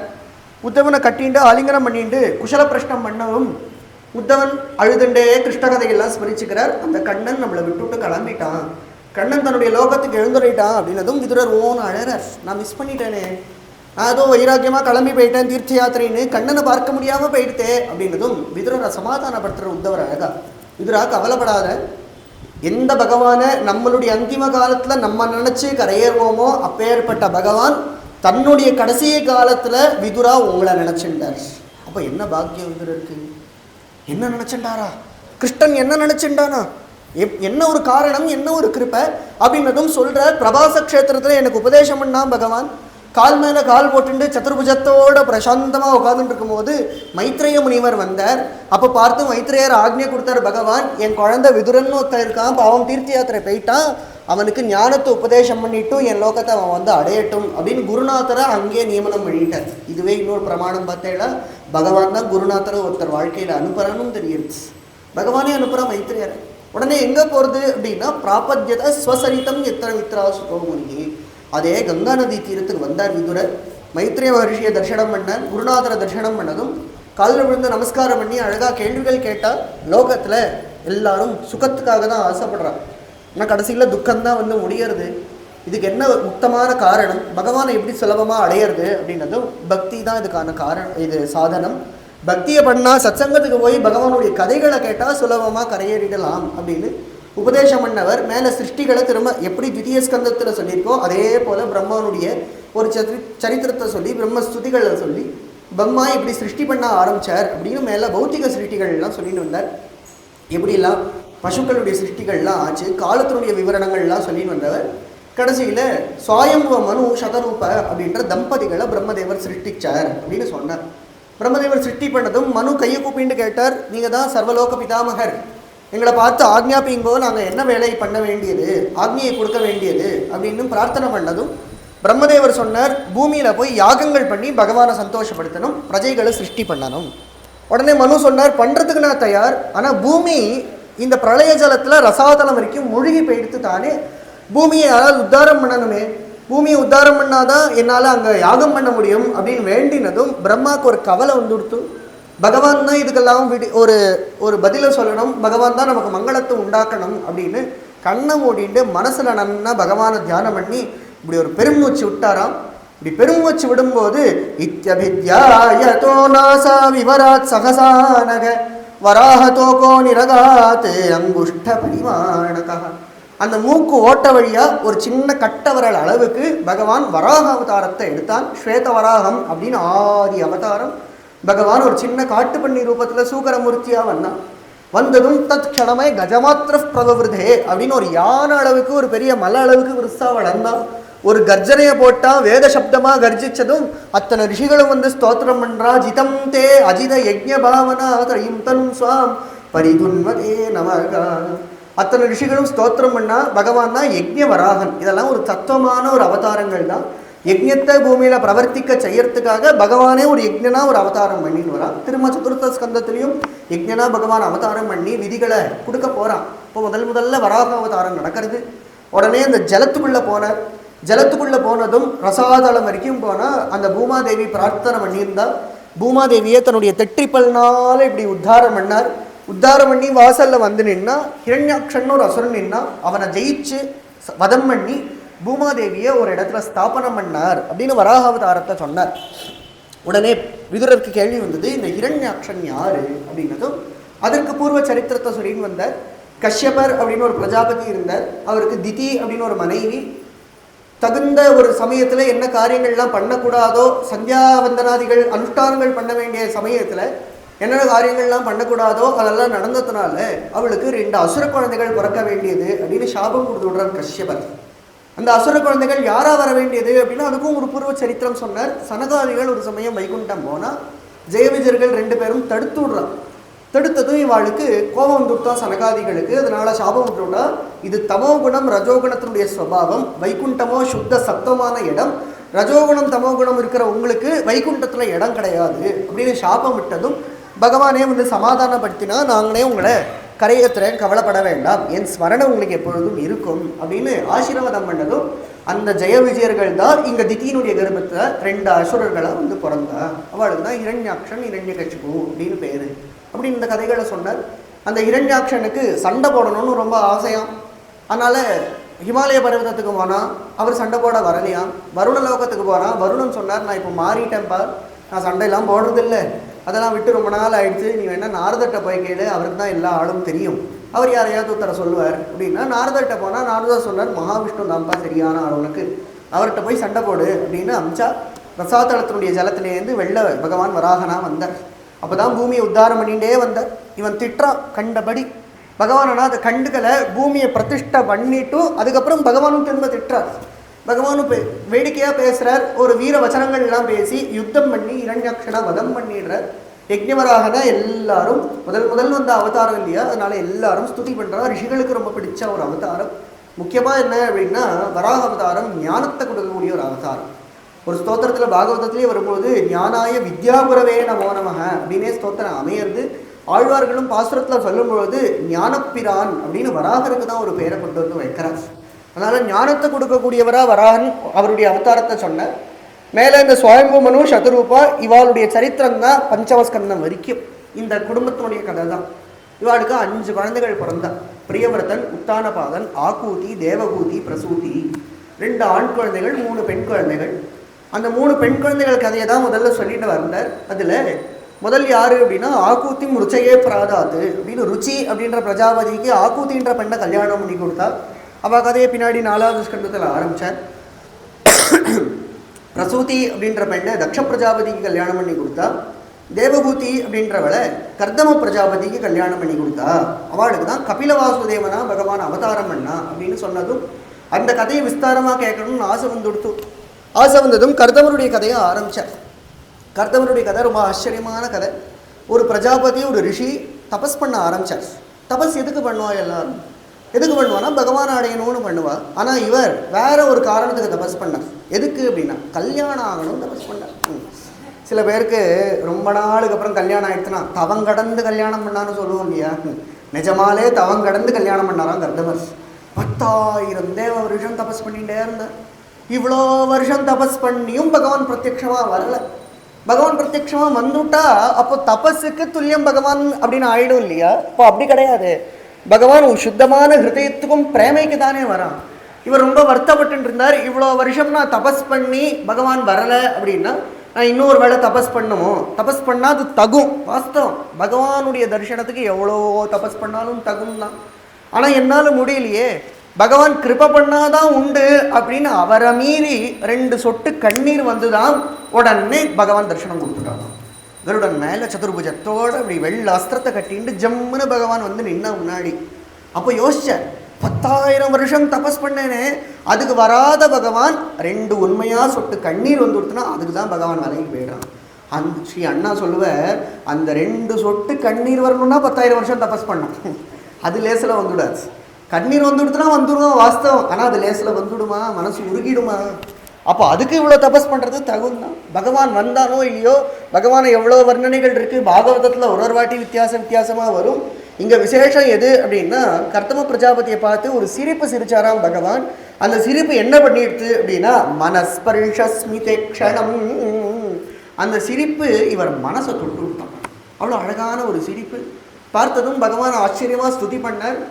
சாட்சாத் முக்திபதியான நீங்கள் என் கண்ணு முன்னாடி தரிசனம் கொடுத்துருக்கீள். அஜ்ஞானிகள் சம்சாரத்தில் இருக்கக்கூடிய லௌகிகர்கள்லாம் பகவானை பார்த்தும் என்ன பண்ணுவா அப்படின்னா சாமானிய பிரார்த்தனைகளை பண்ணிடுவா அப்படின்னு சொல்லிட்டு அடுத்த ஸ்லோகத்திலே அவரே ததா சச்சாகம் பரிவோடு காமகா.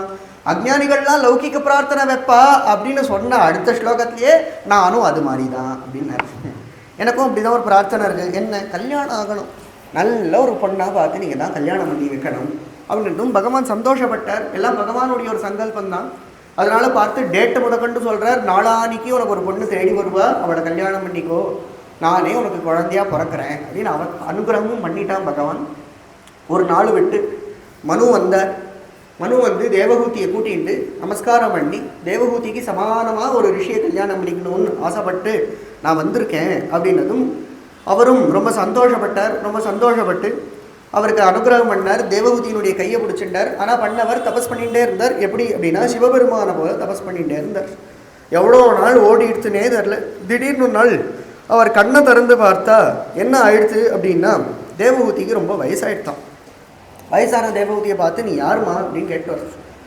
யாருமான்னு கேட்டதும் நான் தான் தேவகூதி, நீங்கள் தபஸ் பண்ணதில் நம்ம காலமே கடந்து போயிடுத்து, நீங்கள் மறந்து போயிட்டேன், நான் தான் அப்படின்னதும் அவர் பார்த்தார். இந்த பெண் எனக்காக இவ்வளோ வருஷம் சத்தியாக கைங்கரியம் பண்ணியிருக்காள், இவளுக்கு அனுகிரகம் பண்ணணும் அப்படின்றதுனால பக்கத்தில் பிந்து சரஸ் அப்படின்னு ஒரு குளம்.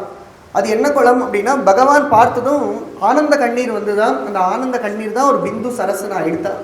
அதுக்கு பக்கத்தில் போய் நீ ஸ்நானம் பண்ணு அப்படின்னு ஆசீர்வாதம் பண்ணதும் தேவகூதியும் போனால் அங்கே திவ்ய ஸ்திரீகள்லாம் இருந்தால் அங்கே போய் ஒரு முக்கு போட்டாலோ இல்லையோ வெளியில் வரும்போது ஒரு யுவதியாக ரொம்ப அழகாக கல்யாணம் ஆன நாள் எப்படி இருந்தாலும் அப்படியே வெளில திரும்ப வந்தாள்.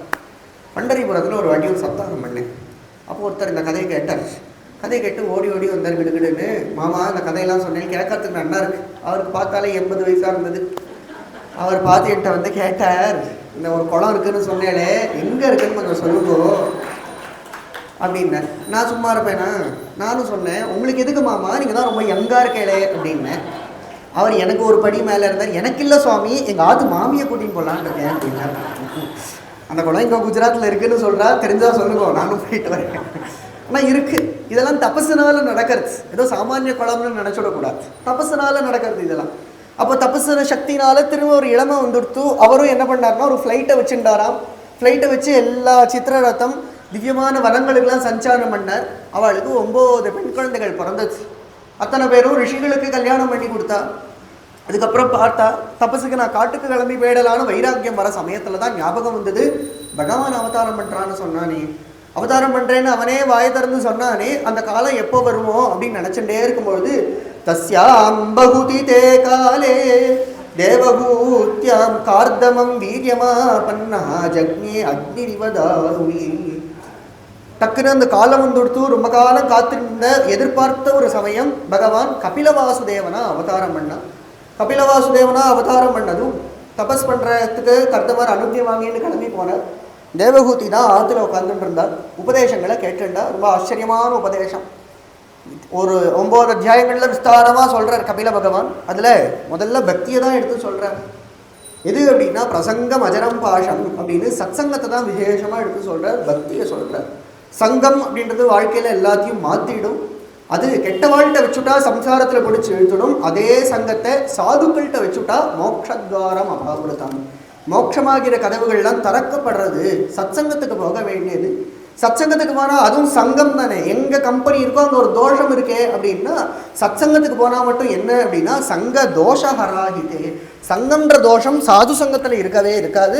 அதனால என்றைக்குமே சாது சங்கத்தை தான் போய் நாட வேண்டியது அப்படின்னு உபதேசம் பண்ணுறார். அஷ்டாங்க யோகத்தை உபதேசம் பண்ணுறார். விசேஷமாக நாராயணத்தில் தான் பட்டதிரியை இதை கொண்டாடுவோம். காரணம் என்ன அப்படின்னா குருவாயூரப்பனை பார்த்து பார்த்து பண்ண ஸ்தோத்திரம் இல்லையா. அந்த ஸ்லோகமும் அமையறதே எப்படி அப்படின்னா மதிரிஹ குணசக்தா பந்த கிருத்து தேஷு அசக்தா त्वमृत कृतु परन्धे भक्तियोगस्तु शक्तिं महदनुगमलभ्या भक्तिरेवात्र साध्या कपिलतनुरितित्वं देवहूत्यै न्यगादीः. हे குருவாயூரப்பா, நீதானே கபில பகவானா இருந்து தேவஹூதிக்கு உபதேசம் பண்ண அப்படின்னு பதே பதே ஒவ்வொரு ஸ்லோகம் முடியும் போதும் குருவாயூரப்பனையே பார்த்து சொல்ற. பக்திரேவ அத்திர சாத்தியா. கலியுகத்தில் சாத்தியமானது எது அப்படின்னா மனுஷாளுக்கு பக்தி மட்டும்தான். அது என்னது அந்த பக்தி அப்படின்னு சொல்றார். மம குண கணலீலா கர்ணனை கீர்த்தனாத்யி மைசுர சரிதோக பிரக்ய சித்தானுவృత్తి பவதி பரமபக்தி சாஹி மிருத்யோர் விஜேத்ரி கபில தனுரிதித்வம் தேவஹூத்யை ஞகாதி. என்னுடைய கதைகளை கேட்டுண்டு என்னை கீர்த்தனம் பண்ணிகிட்டே இருக்கிறது தான் மிருத்யோர் விஜேத்ரி. இதை பண்ணிகிட்டே இருந்தால் மிருத்யு சுலபமாக ஜெயிச்சுடலாம் அப்படின்னு கபில பகவான் உபதேசம் பண்ணார். உபதேசம் பண்ணும் போது தேவகூதியை பார்த்து பார்த்து என்ன சொல்கிறார் அப்படின்னா அம்மா அம்மானு கூப்பிட்டு உபதேசம். இங்கே சிஷ்யை அப்படின்னு உபதேசம் கிடையாது. அது ஸ்ரீ அண்ணா உபன்யாசத்தில் சொல்லும்போது அழகாக சொல்லுவார். ஏன் அப்படின்னா எத்திர தன்வாபி ஜாத்தக, ஒருத்தருக்கு வாழ்க்கையில் 1000 சிஷ்யர்கள் வந்துவிடலாம், ஆனால் அம்மான்றது ஒருத்தர் தானா. அந்த ஒரு பிரேமையில் கபில பகவானோ அம்மா அம்மானு கூப்பிட்டே உபதேசம் பண்ணுறார். முழுக்க ஆச்சரியமான கபிலோபதேசம் பண்ணி ஜீவனுடைய கதாகதிகள்லாம் சொல்லி கடைசியில் அம்மாவுக்கு மோட்சத்தை அளிக்கிறார். அம்மா எங்கே மோட்சம் போனாலோ அங்கே மாத்திருகையான அந்த இடத்துக்கு விசேஷமான பேர். அங்கே சம்சித்தி உபயுஷி, சித்திபதம் அப்படின்னு அதுக்கு பேர். சித்தாசிரமம் அப்படின்னும் பேர். அங்கே போய் தபஸ் பண்ணால் சித்தி அடைஞ்சுடுவோம் அப்படின்னு திருத்திய ஸ்கந்தத்தை முடித்தார். சதுர்த்த ஸ்கந்தம் ரொம்ப ஆச்சரியமான ஸ்கந்தம். அதுவே தனியாக ஒரு 2-3 நாள் சொல்லலாம்.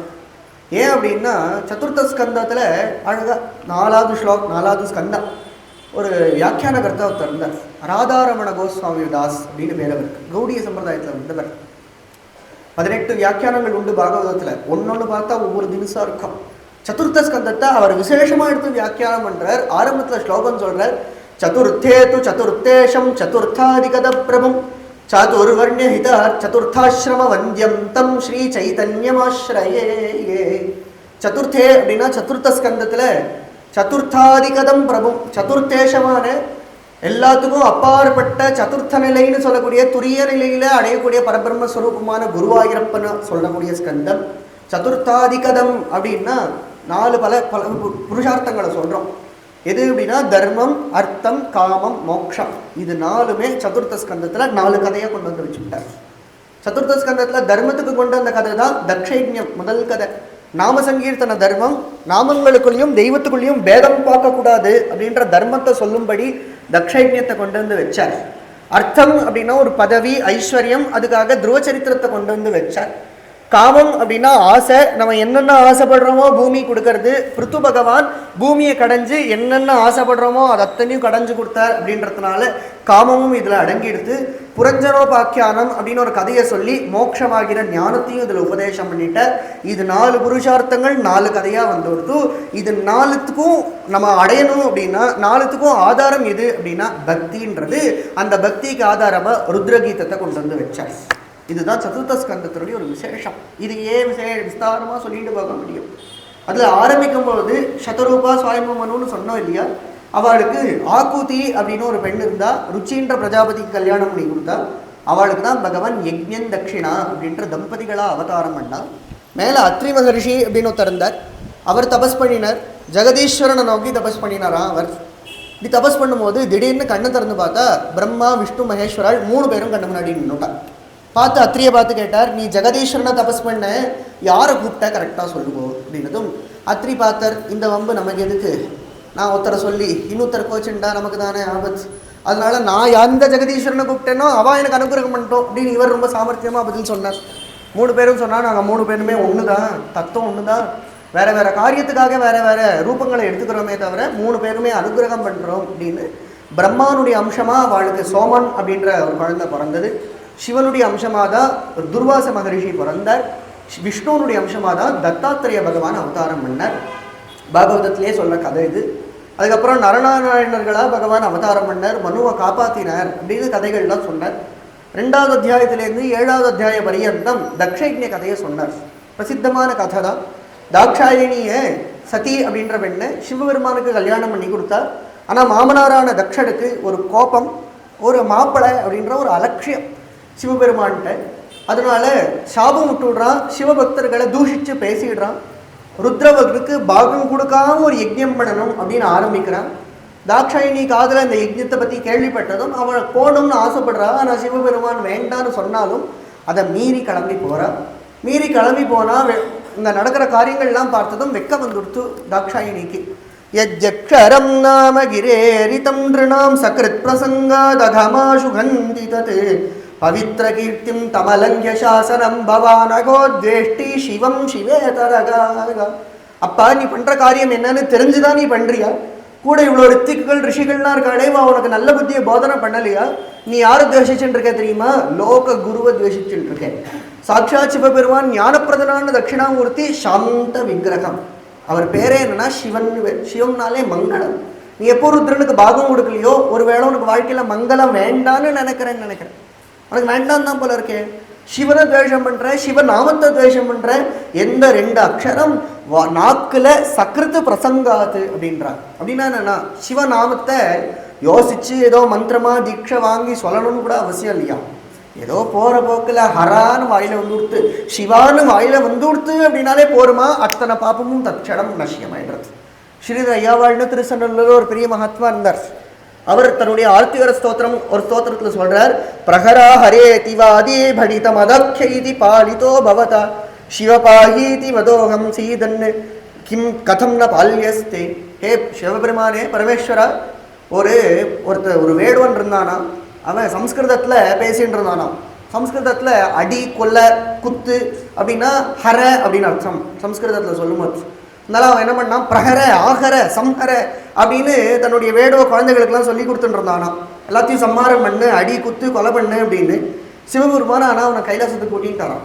ஏன் அப்படின்னா 3 வாட்டி ஹரநாமம் சொல்லிட்டானா. தெரிஞ்சோ தெரியாமலோ சொல்லிட்டானா. அதனாலேயே அவன் மோட்சத்துக்கு போயிட்டான். நான் சிவபாகி சிவபாகின்னு கத்துறேனே, என்னை காப்பாற்றக்கூடாதா அப்படின்னு கேட்குறான். அப்பேற்பட்ட சிவநாமத்தை நீ துவேஷிக்கிறியே அப்படின்னு அப்பாவை கோச்சுண்டா. கோபம் வந்ததும் யோகதாரணியினாலேயே பிராணனை தியாகம் பண்ணான். பகவான் வீரபத்ரனா ஆவேசிச்சு தக்ஷ யஜ்ஞத்தையே துவம்சம் பண்ணிட்டார். ரிஷிகள்லாம் அங்கே அவளுக்கெல்லாம் தகுந்த தண்டனையை கொடுத்தார். அதுக்கப்புறம் சமாதானப்படுத்தினதும் கைலாசத்தில் போய் தேவர்கள்லாம் திரும்ப இந்த யாகம் நடந்து முடிக்கட்டும் அப்படின்னு சொல்லி கடைசியில் ஒரு ரூல் போட்டால், எங்கே யாகம் நடந்தாலும் இனிமேல் கடைசி யஜ்ஞ உச்சிஷ்டம் என்ன பாக்கி இருக்கோ அதெல்லாம் ருத்ரனுக்கு சொந்தமானது அப்படின்னு கொடுத்துட்டா. இது எது காட்டுறது அப்படின்னா, பின்னாடி அந்த யஜ்ஞம் பூர்த்தியில் யஜ்ஞ நாராயணனாகவே பகவான் வந்தான். பகவானே வந்து விஷ்ணுவே வந்து சொல்கிறார், நான் சிவன் அப்படின்றது வேறு வேறு கிடையாது, ரெண்டும் ஒன்று தான். ஸ்ரீ பகவன் நாம போதேந்திர சரஸ்வதி சுவாமிகள் தன்னுடைய நாம சித்தாந்தத்தில் பண்ணும்போது நாம அபராதா தசை அப்படின்னு எழுதுறார். அதில் விசேஷமாக சொல்லும்போது நாமத்துக்கு 10 அபராதங்கள் இருக்குன்னு எழுதுறார். அதில் ஒரு அபராதம் என்ன அப்படின்னா, ராமநாமத்தை சொல்கிறவாள்லாம் சிவநாமத்தை துவேஷிக்க கூடாது. எல்லா நாமமும் விசேஷம்தான். எந்த பகவானுடைய நாமத்துக்கும் சர்வசக்தி உண்டு. அப்போது ஒரு தேவதாவுடைய நாமம் வசத்தி, ஒரு தேவதாவுடைய நாமம் தாழ்ந்தது அப்படின்னு வித்தியாசம் பார்க்கக்கூடாது. அது ஒரு பெரிய அபராதம் அப்படின்னே போதேந்திர சுவாமிகள் எழுதுறார். அதை காட்டுறதுக்காகவே இந்த ஒரு தர்மத்தை வச்சு கொண்டு வந்து இந்த கதையாக சொன்னார். மேலே ரொம்ப ஆச்சரியமான ஒரு கதை. அதாதா கீர்த்தயே வம்சம் புண்ணிய கீர்த்தே குருத்வகா. மங்களமாக ஆரம்பிக்கிறார். அதாத்தா கீர்த்தையே, மங்களமாக இன்னொரு கதையை ஆரம்பிக்கிறேன். ஆச்சரியமான கதை. யாருடையது அப்படின்னா, ஒரு குழந்தையுடைய கதை தான். யாரு அப்படின்னா, துருவன் அப்படின்னு ஒரு குழந்தை. உத்தானபாதனுடைய வம்சத்தில் வந்தவன். பிரியவர்த்தன் உத்தானபாதன் ரெண்டு பேர் அண்ணா பிரியவர்த்தன் தான். அப்போ வாஸ்தவத்தில் கதை சொல்லின்னு வரவர் எப்படி சொல்லியிருக்கணும்? முதல்ல அண்ணா கதையை தானே சொல்லணும், ரெண்டாவது தான் தம்பி கதையை சொல்லணும். ஆனால் இங்கே மைத்திரையர் கதை சொல்கிறவருக்கு உற்சாகம் வந்துட்டான். வந்த குஷியில் அண்ணா கதையெல்லாம் அப்புறம் சொல்லிக்கலாம், இந்த துருவச்சரித்திரம் சொல்லணும், இன்னைக்கு சொல்லியே ஆகணுன்ற ஒரு ஆசையில் இந்த தம்பி கதையும் முன்னாடி ஆரம்பிச்சுடுறாரு. ஜாயே உத்தானபாதஸ்ய சுனீதிகி சுருச்சிஸ்தயோகோ சுருச்சிஹி பிரேயசி பத்யு நேதரா யத்சுதோ துருவகா. உத்தானபாதன் அப்படின்னு ஒரு ராஜா இருந்தான். அவனுக்கு 2 மனைவிகள். யாரு அப்படின்னா, சுனீதி சுருச்சி அப்படின்னு 2 பேர். இந்த பேரே ரொம்ப அழகு. ஒத்திக்கு சுனீத்தின்னு பேர், மூத்த மனைவி. நீத்தினாலே நல்லதுன்னு அர்த்தம். ருச்சி அப்படின்னா நம்ம ருச்சிக்கு ஏற்ற மாதிரி அப்படின்னு அர்த்தம். இது வாஸ்தவத்தில் ஒரு தத்துவம். கட்டோபனிஷத்தில் 2வது அத்தியாயம் ஆரம்பிக்கும் போதே ஸ்ரேயஸு பிரேயஸு அப்படின்னு 2 மார்க்கம் இருக்குது அப்படின்னு நச்சிகேதஸுக்கு யமதர்மராஜா உபதேசம் பண்ணின்னு வர்றார். அதுதான் இந்த 2 பேர். ஸ்ரேயஸ் அப்படின்னா என்ன அப்படின்னா, நல்லது எதுவோ அதுக்கு தான் ஸ்ரேயஸ்ன்னு பேர். பிரேயஸ்னா இஷ்டப்பட்டது எதுவோ அதுதான் பிரேயஸ்ன்னு பேர்.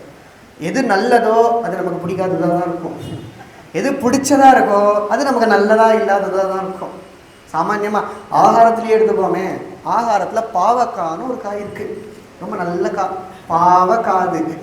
யாரும் அதை சாப்பிட்றதே கிடையாது. ரொம்ப கசக்கும். ஆனால் அதுதான் உடம்புக்கு அவ்வளோ நல்லது. கீரை அவ்வளோ நல்லது. ஆனால் பிடிக்குமா அப்படின்னா சந்தேகம் தான். பிடிச்ச காரியங்கள் நிறையா இருக்குது. பால் பாயசம் இருக்குது, அப்பம் இருக்குது, முறுக்கு இருக்குது, சீடை இருக்குது. என்னென்ன உடம்புகள்லாம் நல்லது பண்ணாதோ அது அத்தனையும் பிடிச்சது. ஆனால் அது நல்லது இல்லையே. இப்போ 2 இருக்குன்னு தெரியாது. லோகத்தில் பிரவருத்தின்னு ஒன்று இருக்குது, நிவர்த்தின்னு ஒன்று இருக்குது. நிவர்த்தி பகவானை நோக்கி போகிறது, பிரவருத்தி உலகத்தை நோக்கி போகிறது. இது 2ம் ஆப்போசிட்ஸ் தான். இன்றைக்கும் இது ஒன்றும் சேராது.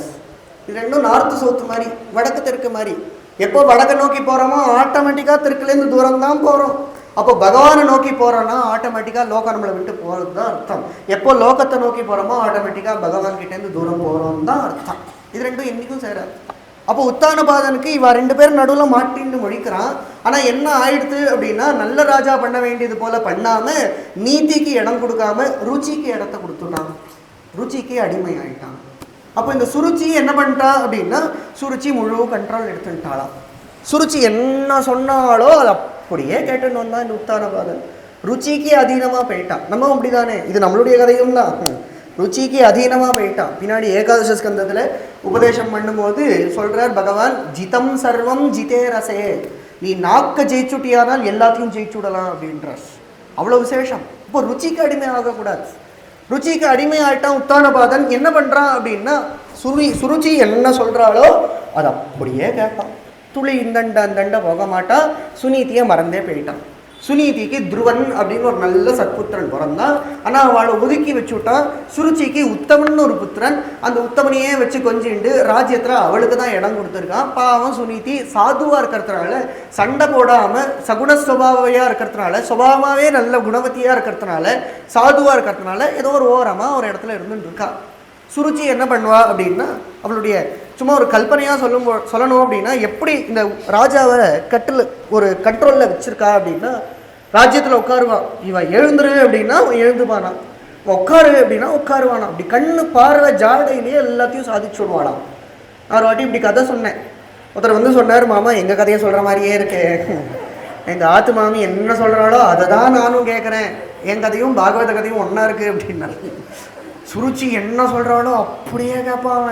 இச்சு மாறாமல் கேட்பானான். அப்படி கண்ணு பார்வையிலே அத்தனையும் சாதிச்சு விடுவாளாம் அவன். எங்கேயாவது ஸ்கூல் ஃபங்க்ஷனுக்கு போகணும், எங்கேயாவது வெளியில் ஒரு ராஜாங்க காரியத்துக்கு போகணும் அப்படின்னா சீஃப் கெஸ்ட்டாக ராஜாவை கூப்பிடுவாளோனோ, 8 மணிக்கு போகணும் அப்படின்னா ராஜா சரி 7:45 வந்து நிற்பார். ஆனால் என்ன பண்ணுவா, சுனிதி சாதுவாக இருக்கிறதுனால முன்னாடியே வந்து தயாராகி தேரில் சமத்தா உட்காந்துருவாளாம். சுருச்சி வேணும்ன்ட்டே லேட்டு பண்ணுவாளாம். சும்மா அலங்காரம் பண்ணிகிட்டே இருப்பா. சும்மா வாரின தலையே திரும்ப திரும்ப வாரி, நெத்திக்கிட்டுண்டதையே திரும்ப திரும்ப எடுத்து இட்டுண்டு, மேக்கப் போட்டுண்டதையே அழிச்சு மேக்கப் போட்டுண்டு, எப்படியாவது எதுக்கு அப்படின்னா 8 மணி ஆயிடுச்சுன்னா ராஜாக்கு எல்லாரும் காத்துட்டுருக்கான்னு தெரியும் இல்லையா. உலகமே ராஜாவுக்கு காத்துட்டுருக்குன்னா அந்த ராஜா எனக்காக காத்துட்டுருக்கார் பாரு அப்படின்னு ஒரு அட்டென்ஷன் சீக்கிங்கான ஒரு புத்தி. இப்படி தான் ருச்சிக்கு அடிமை ஆகிடுவா. டக்குன்னு சுருச்சி லேட்டாக வருவா. லேட்டாக வந்ததும் பார்த்தா சுனிதி உட்காந்துட்டு இருக்கா இல்லையா, கோவம் வந்துடும். இவ வரானா நான் வரமாட்டேன் அப்படின்னு ஒரு நாடகம் ஆடுவா. உடனே உத்தானபாதன் என்ன பண்ணுவா, உன்னை யார் முந்திரி கொட்டையாட்டம் முன்னாடி வந்து உட்கார சொன்னது, கிளம்பு அப்படின்னு மிரட்டுவான். அவளும் பாவம் முக்கத்தை தொங்க போட்டுன்னு போயிடுவா. இப்படி தான் நடந்துட்டு இருக்குமா. இப்படி சுருச்சி கொஞ்சம் கொஞ்சமாக அவள் வசத்திலேயே ராஜாவை வச்சுட்டா. சுருச்சிகி பிரேயசி பத்யுஹு அப்படின்னு அவள் தான் இஷ்டப்பட்ட மனைவியாக ஆயிட்டா. 2ஆவதா வந்த மனைவியாக இருந்தால் கூட இஷ்டப்பட்ட மனைவியாக போயிட்டா. அவள் தான் எல்லாத்தையும் ஆண்டுன்னு இருக்கா அப்படின்னு ஒரு சமயம் ராஜ்யத்தில் உட்காந்துட்டு இருந்தா. துருவன் அப்படின்னு இந்த குழந்தை சத்புத்திரன் இல்லையா, அப்பா எங்கன்னு ஆற்றுல கேட்டால் ஒரு நாள் வருவாடா அப்பா அப்படின்னு சொல்லி மட்டும் வச்சிருக்கா. ஆனால் அப்பானா யாருன்னு தெரியல அவனுக்கு. பாவம் குழந்தை, ஒரு 5 வயசு குழந்தைக்கு எப்படி இருக்கும், அப்பாவை பார்க்கணும்னு ஆசை தானே. ஸ்கூலுக்கு போனால் அவனுடைய ஃப்ரெண்ட்ஸாலாம் பார்க்குறா. எல்லாம் 2 பேராக தேரில் கொண்டு வந்து கொடுக்குறா. ஒரு மீசை வச்ச மாமா ஒருத்தர் வரார், ஒரு தாய் ஒருத்தர், ஒரு லேடி வரா. 2 பேரும் பார்த்ததும் துருவனுக்கும் ஆசை. ஃப்ரெண்டை பார்த்து கேட்குறான், அது யாரா? ஒருத்தர் யாரோ ஜுப்பாலாம் போட்டுண்டு, ஜூத்திலாம் போட்டுண்டு, கிரீடெல்லாம் போட்டுட்டு வராரு, யாரு? அதுதான் எங்கள் அப்பா அப்படின்றான்.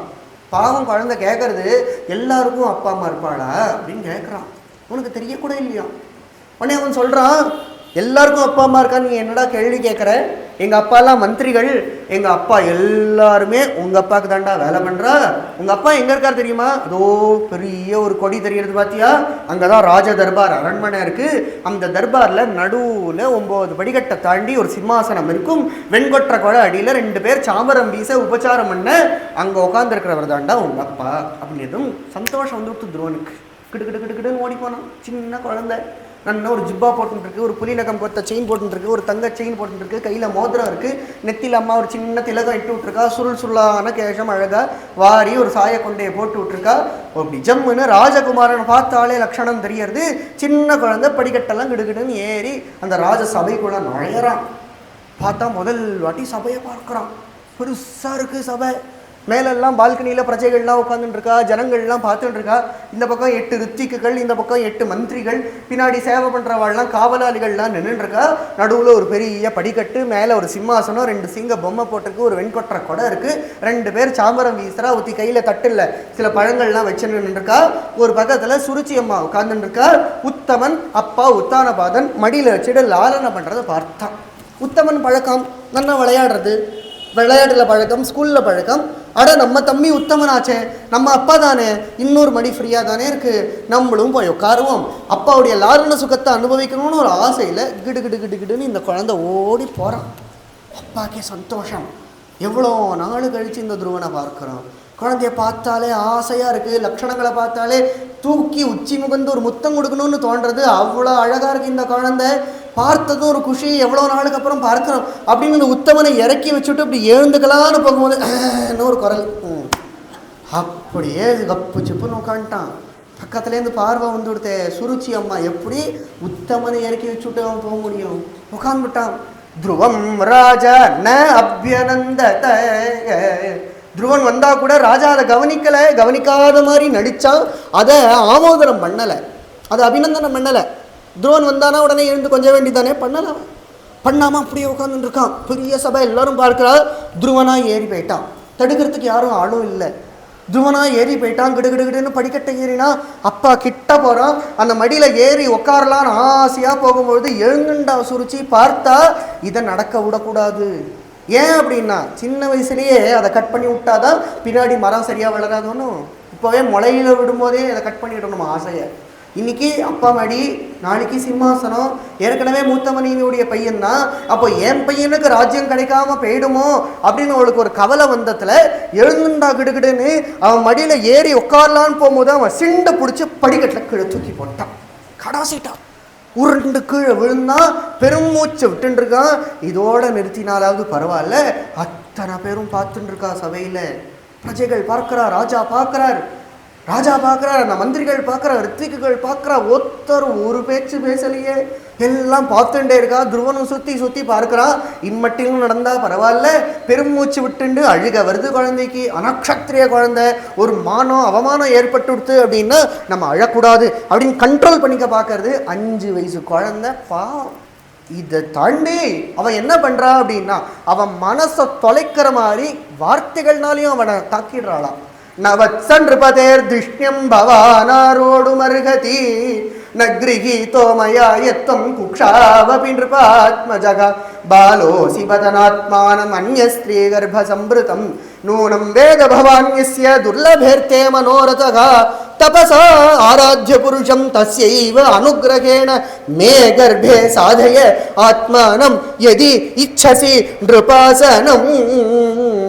குழந்தை, இந்த சிம்மாசனத்துல ஏறறதுக்கான அருகதை உனக்கு கிடையாது அப்படின்றா. நீ நிருபார்பகன் தான், ராஜகுமாரன் தான், இருந்தாலும் என்னன்னா என் குழந்தை இல்லை.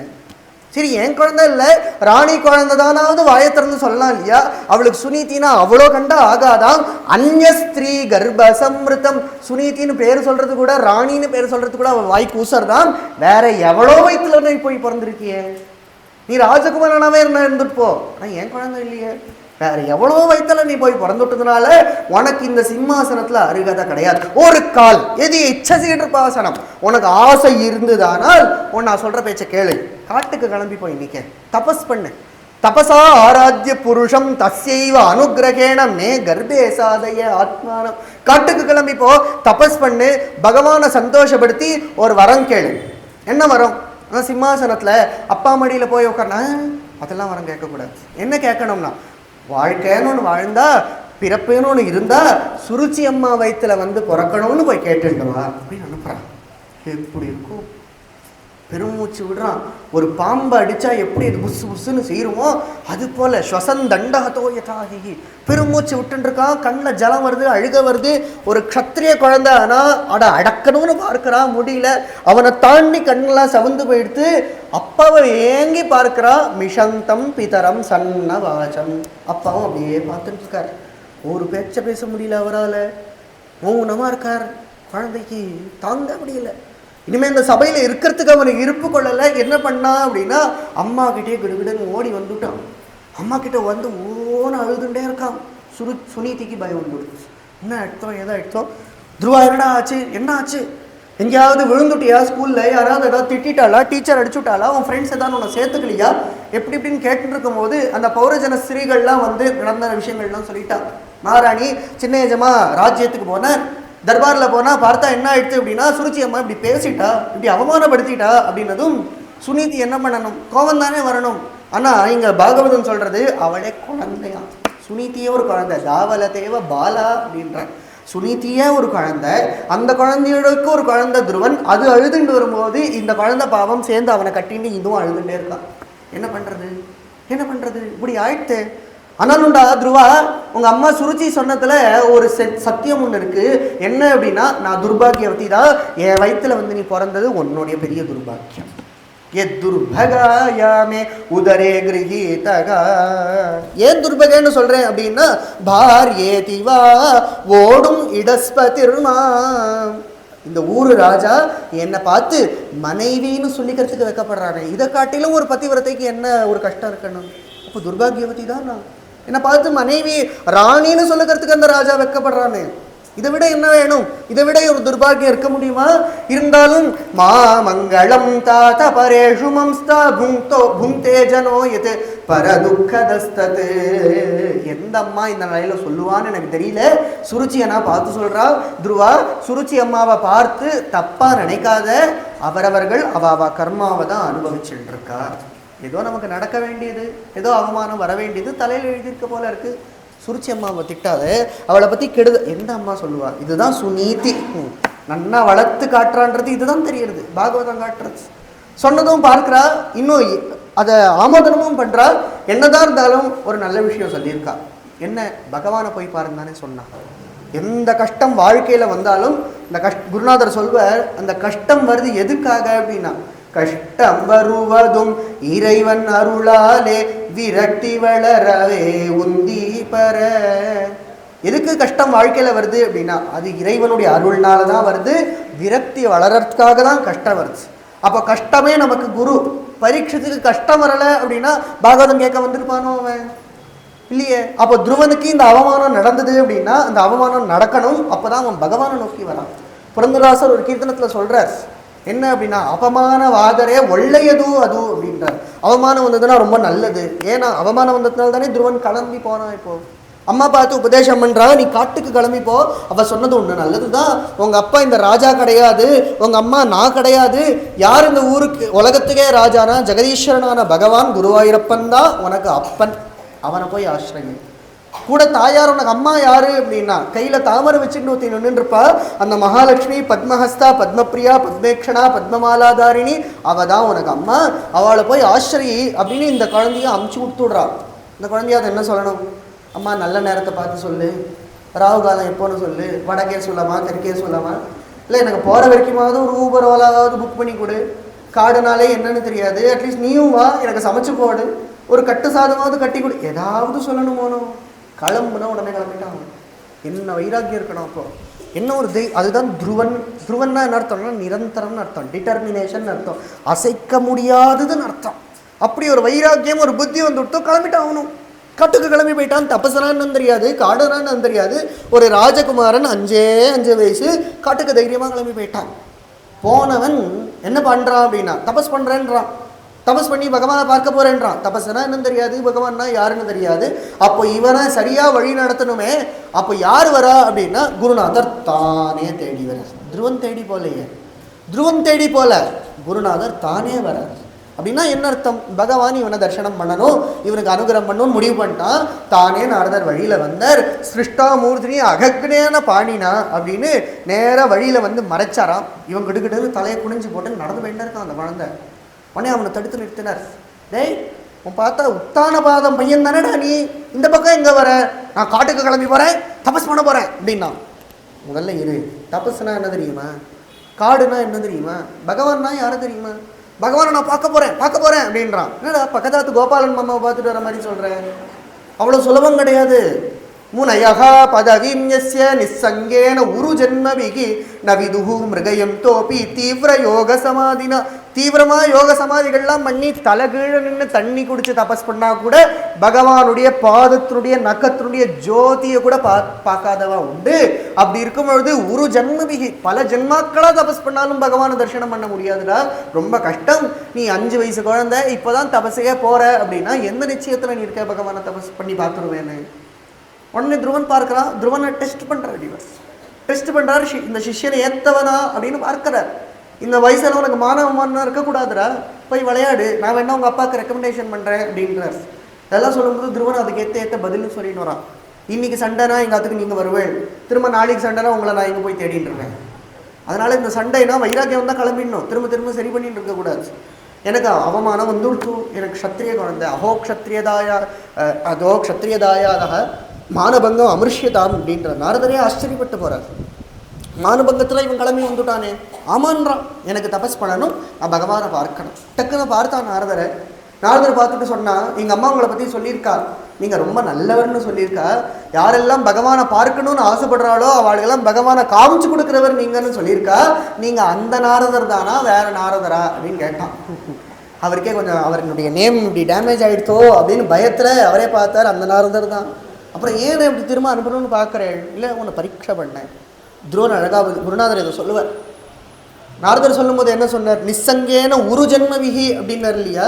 துருவன் பதிலுக்கு பதில் பேசுறானா என்ன அப்படின்னா, தானே நான் தபஸ் பண்றேன் அகங்காரத்தோட யார் போறாளோ அவளுக்கு உரு ஜென்மவிகி பல ஜென்மாக்கள் ஆகும். ஆனா குருநாதர் கிருபைக்கு பாத்திரமான வாழ்க்கெல்லாம் ஒரு ஜென்மவிகியா அந்த ஒரே ஜென்மால அடைஞ்சுடுவான். அப்பேற்பட்ட குருநாதர் நீங்க கிடைச்சிருக்கீங்க, எனக்கு வேற என்ன வேணும்? கிடுகிடுன்னு போறானா, ஒரு குளத்தில் குதிச்சு 10 தாமரையை 2 கையில் கொண்டு வந்து நாரதருடைய சரணத்தில் சமர்ப்பணம் பண்ணானா.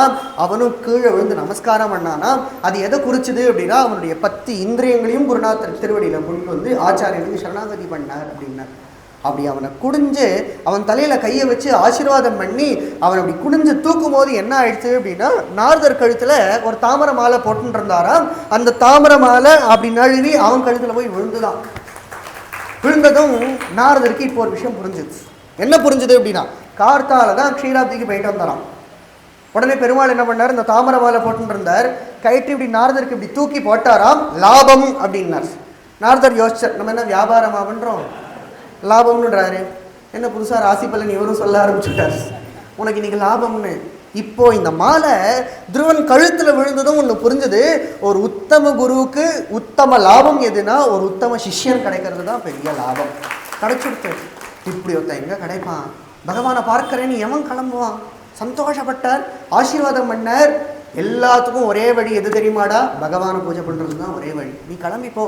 தத்தாத கச்சபத்ரம் தே யமுனாயஸ்தடம் சுஜி புண்ணியம் மதுவனம் எத்திர சாநித்யம் நித்யதாகரே கே. மதுவனம் அப்படின்னா இங்கே பிருந்தாவனத்தை தான் சொல்கிறது.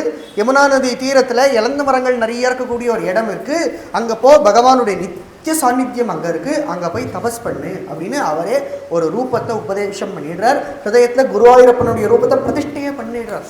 வர்ணனை பண்ணியே பிரதிஷ்டை பண்ணிடுறார். அழகான அவனுடைய தாமரை போன்ற திருவடிகளும், அவனுடைய கணுக்காலில் நூப்புரங்கள் கலீர்னு கொஞ்சம், அவனுடைய முட்டியும், அவனுடைய கட்டின்னு இருக்கிற ஒரு பட்டு பீத்தாமரமும், அவனுடைய ஒரு சாஞ்ச ஒரு தொப்பையும், ஒரு கமலமான ஒரு நாபியும், அகன்ற வக்ஷஸ்திரத்தில் துளசி மாலை போட்டுருக்கிறதும், சதுர்புஜத்தோட சங்க சக்கர கதா பத்மதாரியா அழகா கிருஷ்ணன் அழகான ஒரு சிரிப்போடு இருக்கக்கூடிய ஒரு குருவாயூரப்பனை ஹிருதயத்தில் நல்லா பிரதிஷ்டை பண்ணிட்டார். துவாதசாட்சரி மந்திரத்தை உபதேசம் பண்ணிடுறார். மந்திரத்தை உபதேசம் பண்ணதும் இந்த ஜபம் பண்ணிகிட்டே இருந்தால் உனக்கு ஒரு நாள் சித்தி கிடச்சிடும் அப்படின்னு ஆசீர்வாதம் பண்ணுறார். ஆசீர்வாதம் பண்ணதும் அவன் காட்டுக்கு கிளம்பி போனால் தபஸ் பண்ண ஆரம்பிச்சாங்கன்னு. நாரதர் இங்கே வந்து உத்தானபாதனை சமாதானப்படுத்தினா, நீ கவலைப்படாத, அவன் கண்டிப்பாக ஒரு பெரிய யசஸோடு தான் திரும்ப வருவான் அப்படின்னு. துருவனும் தபஸ் பண்ணுறான். தபஸ் அப்படின்னா சாமானியம் கிடையாது, ரொம்ப பெரிய விஷயம். பிராணனை அடக்கி, மனசை அடக்கி, அந்த பகவத் ரூபத்தை தியானம் பண்ணி சுச்சி ருச்சியாக யமனியமத்தோட அஷ்டாங்க யோகமே தான் இந்த உபதேசம். தபஸ் பண்ணுறான் துருவன். முதல் மாதம் என்ன ஆகுதுன்னா 3 நாளுக்கு ஒரு வாட்டி தான் கண்ணே திறக்கிறானா, அந்த அளவுக்கு தபஸ் சித்திக்கிறது. திரிராத்திரந்தே கபித்தபதராசனஹ. 3 நாளுக்கு ஒரு வாட்டி கண்ணை திறந்து வெறும் இழந்த பழங்களும் இந்த மாதிரி பழங்கள்லாம் காய்கறிகள்லாம் சாப்பிட்டுன்னு இருக்கான். 2வது மாதம் 6 நாளுக்கு ஒரு வாட்டி தான் கண்ணை திறந்தானா, வெறும் இலைகளையும் சிறகையும் சாப்பிட்டானா. 3வது மாதம் 9 நாளுக்கு ஒரு வாட்டி தான் கண்ணை திறந்தா, வெறும் ஜலத்தை மட்டும் குடிச்சானா, யமுனா தீர்த்தத்தை. 4வது மாதம் 12 நாளுக்கு ஒரு வாட்டி தான் கண்ணை திறந்து பார்த்தானா.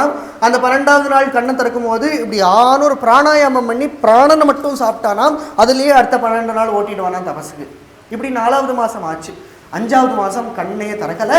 இப்போ 6வது மாதம் நடந்துட்டுருக்கு. அவன் ஏகபாதாசனத்தில் தபஸ் பண்ணுறான்னு வருது பாகவதத்தில். ஒரு கட்டவரலை இப்படி பூமியில் ஊனிண்டு 2 கையும் தூக்கி கண்ணுகளை மூடிண்டு விரக்ஷாசனம் போல ஏகபாதாசனத்தில் இப்படி துருவன் தபஸ் பண்ணால் பூமியே அந்த பக்கம் கீழே அமுங்கி நின்று விட்டான் அவனுடைய தபஸ் பிரபாவத்தில்.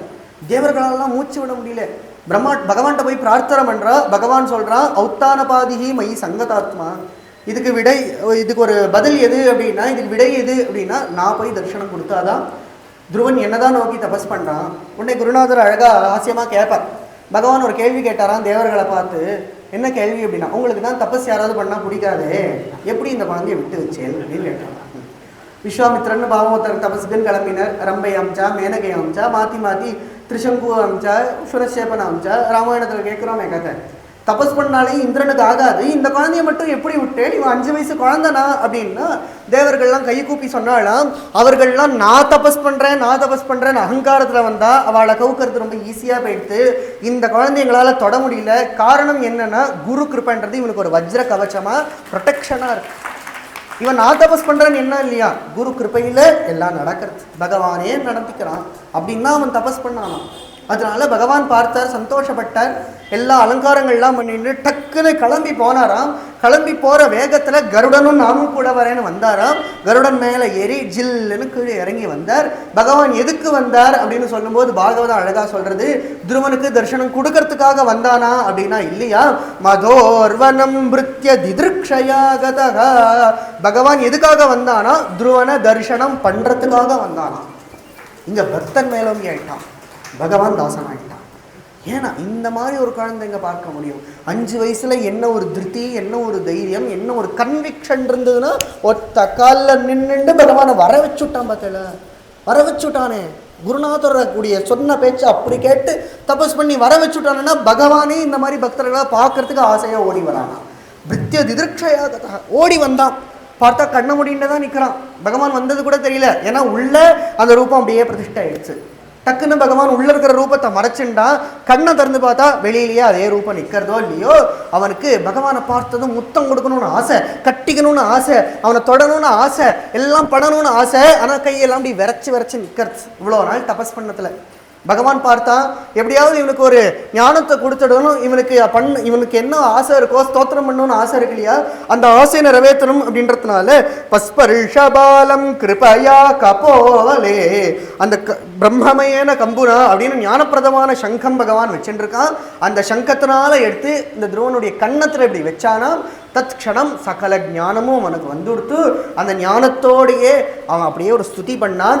யோந்த பிரவிஷ்ய மம அவாச்சம் இமாம் பிரசுப்தாம் சஞ்சீவயத்யகில சக்தி தரஸ்வதாம்னா அன்யாம்ஷ ஹஸ்தச்சரண ஸ்ரவணத்வகாதீன் பிராணான்னமோ பகவதே புருஷாய துப்யம். எந்த பகவான் நமக்குள்ள உட்கார்ந்துண்டு நம்மளுடைய அத்தனை இந்திரியங்களும் இயக்கின்னு இருக்கானோ, எந்த பகவான் இல்லாமல் கண்ணு பார்க்காதோ, காது கேட்காதோ, வாய் பேசாதோ, மூக்கு முகராதோ, தோளுக்கு உணர்ச்சி இருக்காதோ, அந்த பகவான் தான் எனக்குள்ள உட்காந்து எல்லாத்தையும் இயக்கின்னு இருக்கா. அப்பேற்பட்ட பகவானுக்கு நமஸ்காரம் அப்படின்னா வேதாந்தபரமா ஸ்துதி ஆரம்பிக்கிறான். 12 ஸ்லோகங்கள்ல ஸ்துதி எதை குறிக்கிறதுனா, ஜபம் பண்ணானே துவாதசாட்சரி மந்திரம், 12 எழுத்துக்கள் உள்ள மந்திரம், அதே போல 12 ஸ்லோகங்கள்னால இவனுக்கும் ஸ்துதி வருது. பகவானுக்கு என்ன கேட்குறான் அப்படின்னா சத்சங்கத்தை தான் கேட்குறான். பக்தி மோஹ பிரபகதாம் त्वयि मे प्रसंगो भूयादनंत महताम अमलाशयानां येनांजसोल्बणमुरु व्यसनं भवाब्धिं नेष्ये भवद्गुणकथामृतपानमत्तगा. எனக்கு உன்னுடைய சத்சங்கமே எப்பொழுதும் வேணும், உன்னுடைய கதைகளை எப்பொழுதும் கேட்டுட்டே இருக்கணும் அப்படின்னு பிரார்த்தனை பண்ணானோ இல்லையோ சந்தோஷப்பட்டார் பகவான். ஆசீர்வாதம் பண்ணார். உன்னுடைய என்ன எண்ணத்துக்காக நீ நோக்கி என்ன தபஸ் பண்ணியோ எனக்கு புரிஞ்சு கொடுத்து உனக்கு அந்த ஆசையை நிறைவேற்றிடுவேன். 36,000 வருஷம் நீ பூமியில ராஜ்ய பரிபாலனம் பண்ணுவேன் அப்படின்னு சொல்லிட்டு அதை தாண்டி அவனுக்கு துருவக்ஷிதி அப்படின்ற ஒரு ஸ்தானத்தையும் கொடுத்தார். என்ன ஸ்தானம் அப்படின்னா, இன்னைக்கும் நம்ம போனா துருவ நட்சத்திரத்தை பார்க்கலாம். துருவ நட்சத்திரம் சப்தரிஷி மண்டலத்துக்கு நடுவில் சத்சங்கம் தானே கேட்டான். அதனால சப்தரிஷி மண்டலத்துக்கு நடுவில் இன்னைக்கும் துருவ நட்சத்திரம் உலகத்துக்கே வெளிச்சமா ஒரு நட்சத்திரமா காட்டுறது. நட்சத்திரம் அப்படின்னாலே சம்ஸ்கிருதத்தில் என்ன அப்படின்னா அசையாததுன்னு அர்த்தம். நக்ஷரதி இது நட்சத்திர. அப்போ அசையாம எந்த துருவன் நிரந்தரமா இன்னைக்கும் துருவ பதவியில் இருக்கானோ அவனை இன்னைக்கும் நம்ம பார்த்து நம்ம பக்தியை வேண்டிக்கலாம். 5 வயசு குழந்தை தபஸ் பண்ணி பகவான் அடைஞ்சுட்டானே அப்படின்னு எல்லாரும் லோக்கமே ஆச்சரியப்படுற மாதிரி. இவன் கேட்டது என்ன? அப்பா மடியில் உட்காரணும் தானே. ஆனால் பகவானுடைய கிருபையை பாருங்கோ, லோகமே பார்த்து ஆச்சரியப்படுற அளவுக்கு ஒரு ஆசனத்தை தூக்கி உட்காந்து வச்சுட்டான். இதுதான் பகவானுடைய கிருபைன்றது. நம்ம கேட்கறத மீறி கொடுக்கறது தான் பகவானுடைய சுபாவம். அப்படி பகவான் ஆசீர்வாதம் பண்ணால் துருவனும் கடைசியில் ராஜ்ய பரிபாலனங்கள்லாம் பண்ணி கடைசியில் துருவ நட்சத்திரமாகவே கல்பகாலம் முடிகிற வரைக்கும் இருந்தால் அதுக்கப்புறம் என்ன அப்படின்னா மிருத்யோர் மூர்த்னி பதம் தத்வா ஆருரோக ஹரே பதம். சுனீதி அம்மாவும் மோட்சத்துக்கு போகிறாளாம். கடைசியில் துருவன் மோட்சத்துக்கு போகும்பொழுது அந்த தேர்லேருந்து இறங்கி வைகுண்டத்துக்குள்ளே படி எடுத்து வைக்கணும் இல்லையா, அந்த படி யாரு அப்படின்னா மிருத்யு யமதர்மராஜாவுடைய தலை தான் அந்த படியா. அந்த தலையில் காலை வச்சு அப்படி மோட்சத்துக்கு துருவன் உள்ள நுழைஞ்சானாம். இது எதை காட்டுறது அப்படின்னா, நம்மளும் பக்தி பண்ணோமானால், குருநாதர் கிருபைக்கு பாத்திரமா ஆனோமானால், பகவத் கதைகளை கேட்டோமானால் மிருத்யுவை ஜெயிச்சு நமக்கும் அந்த மோட்சம் கிடைக்கும் அப்படின்னு காட்டுறது தான் துருவனுடைய சரித்திரம். सर्वत्र गोविंद नाम संकीर्तनम. सद्गुरुनाथ महाराज की. हरे राम राम राम हरे हरे, हरे कृष्ण कृष्ण कृष्ण हरे हरे, हरे राम राम राम हरे हरे, हरे कृष्ण कृष्ण कृष्ण हरे हरे.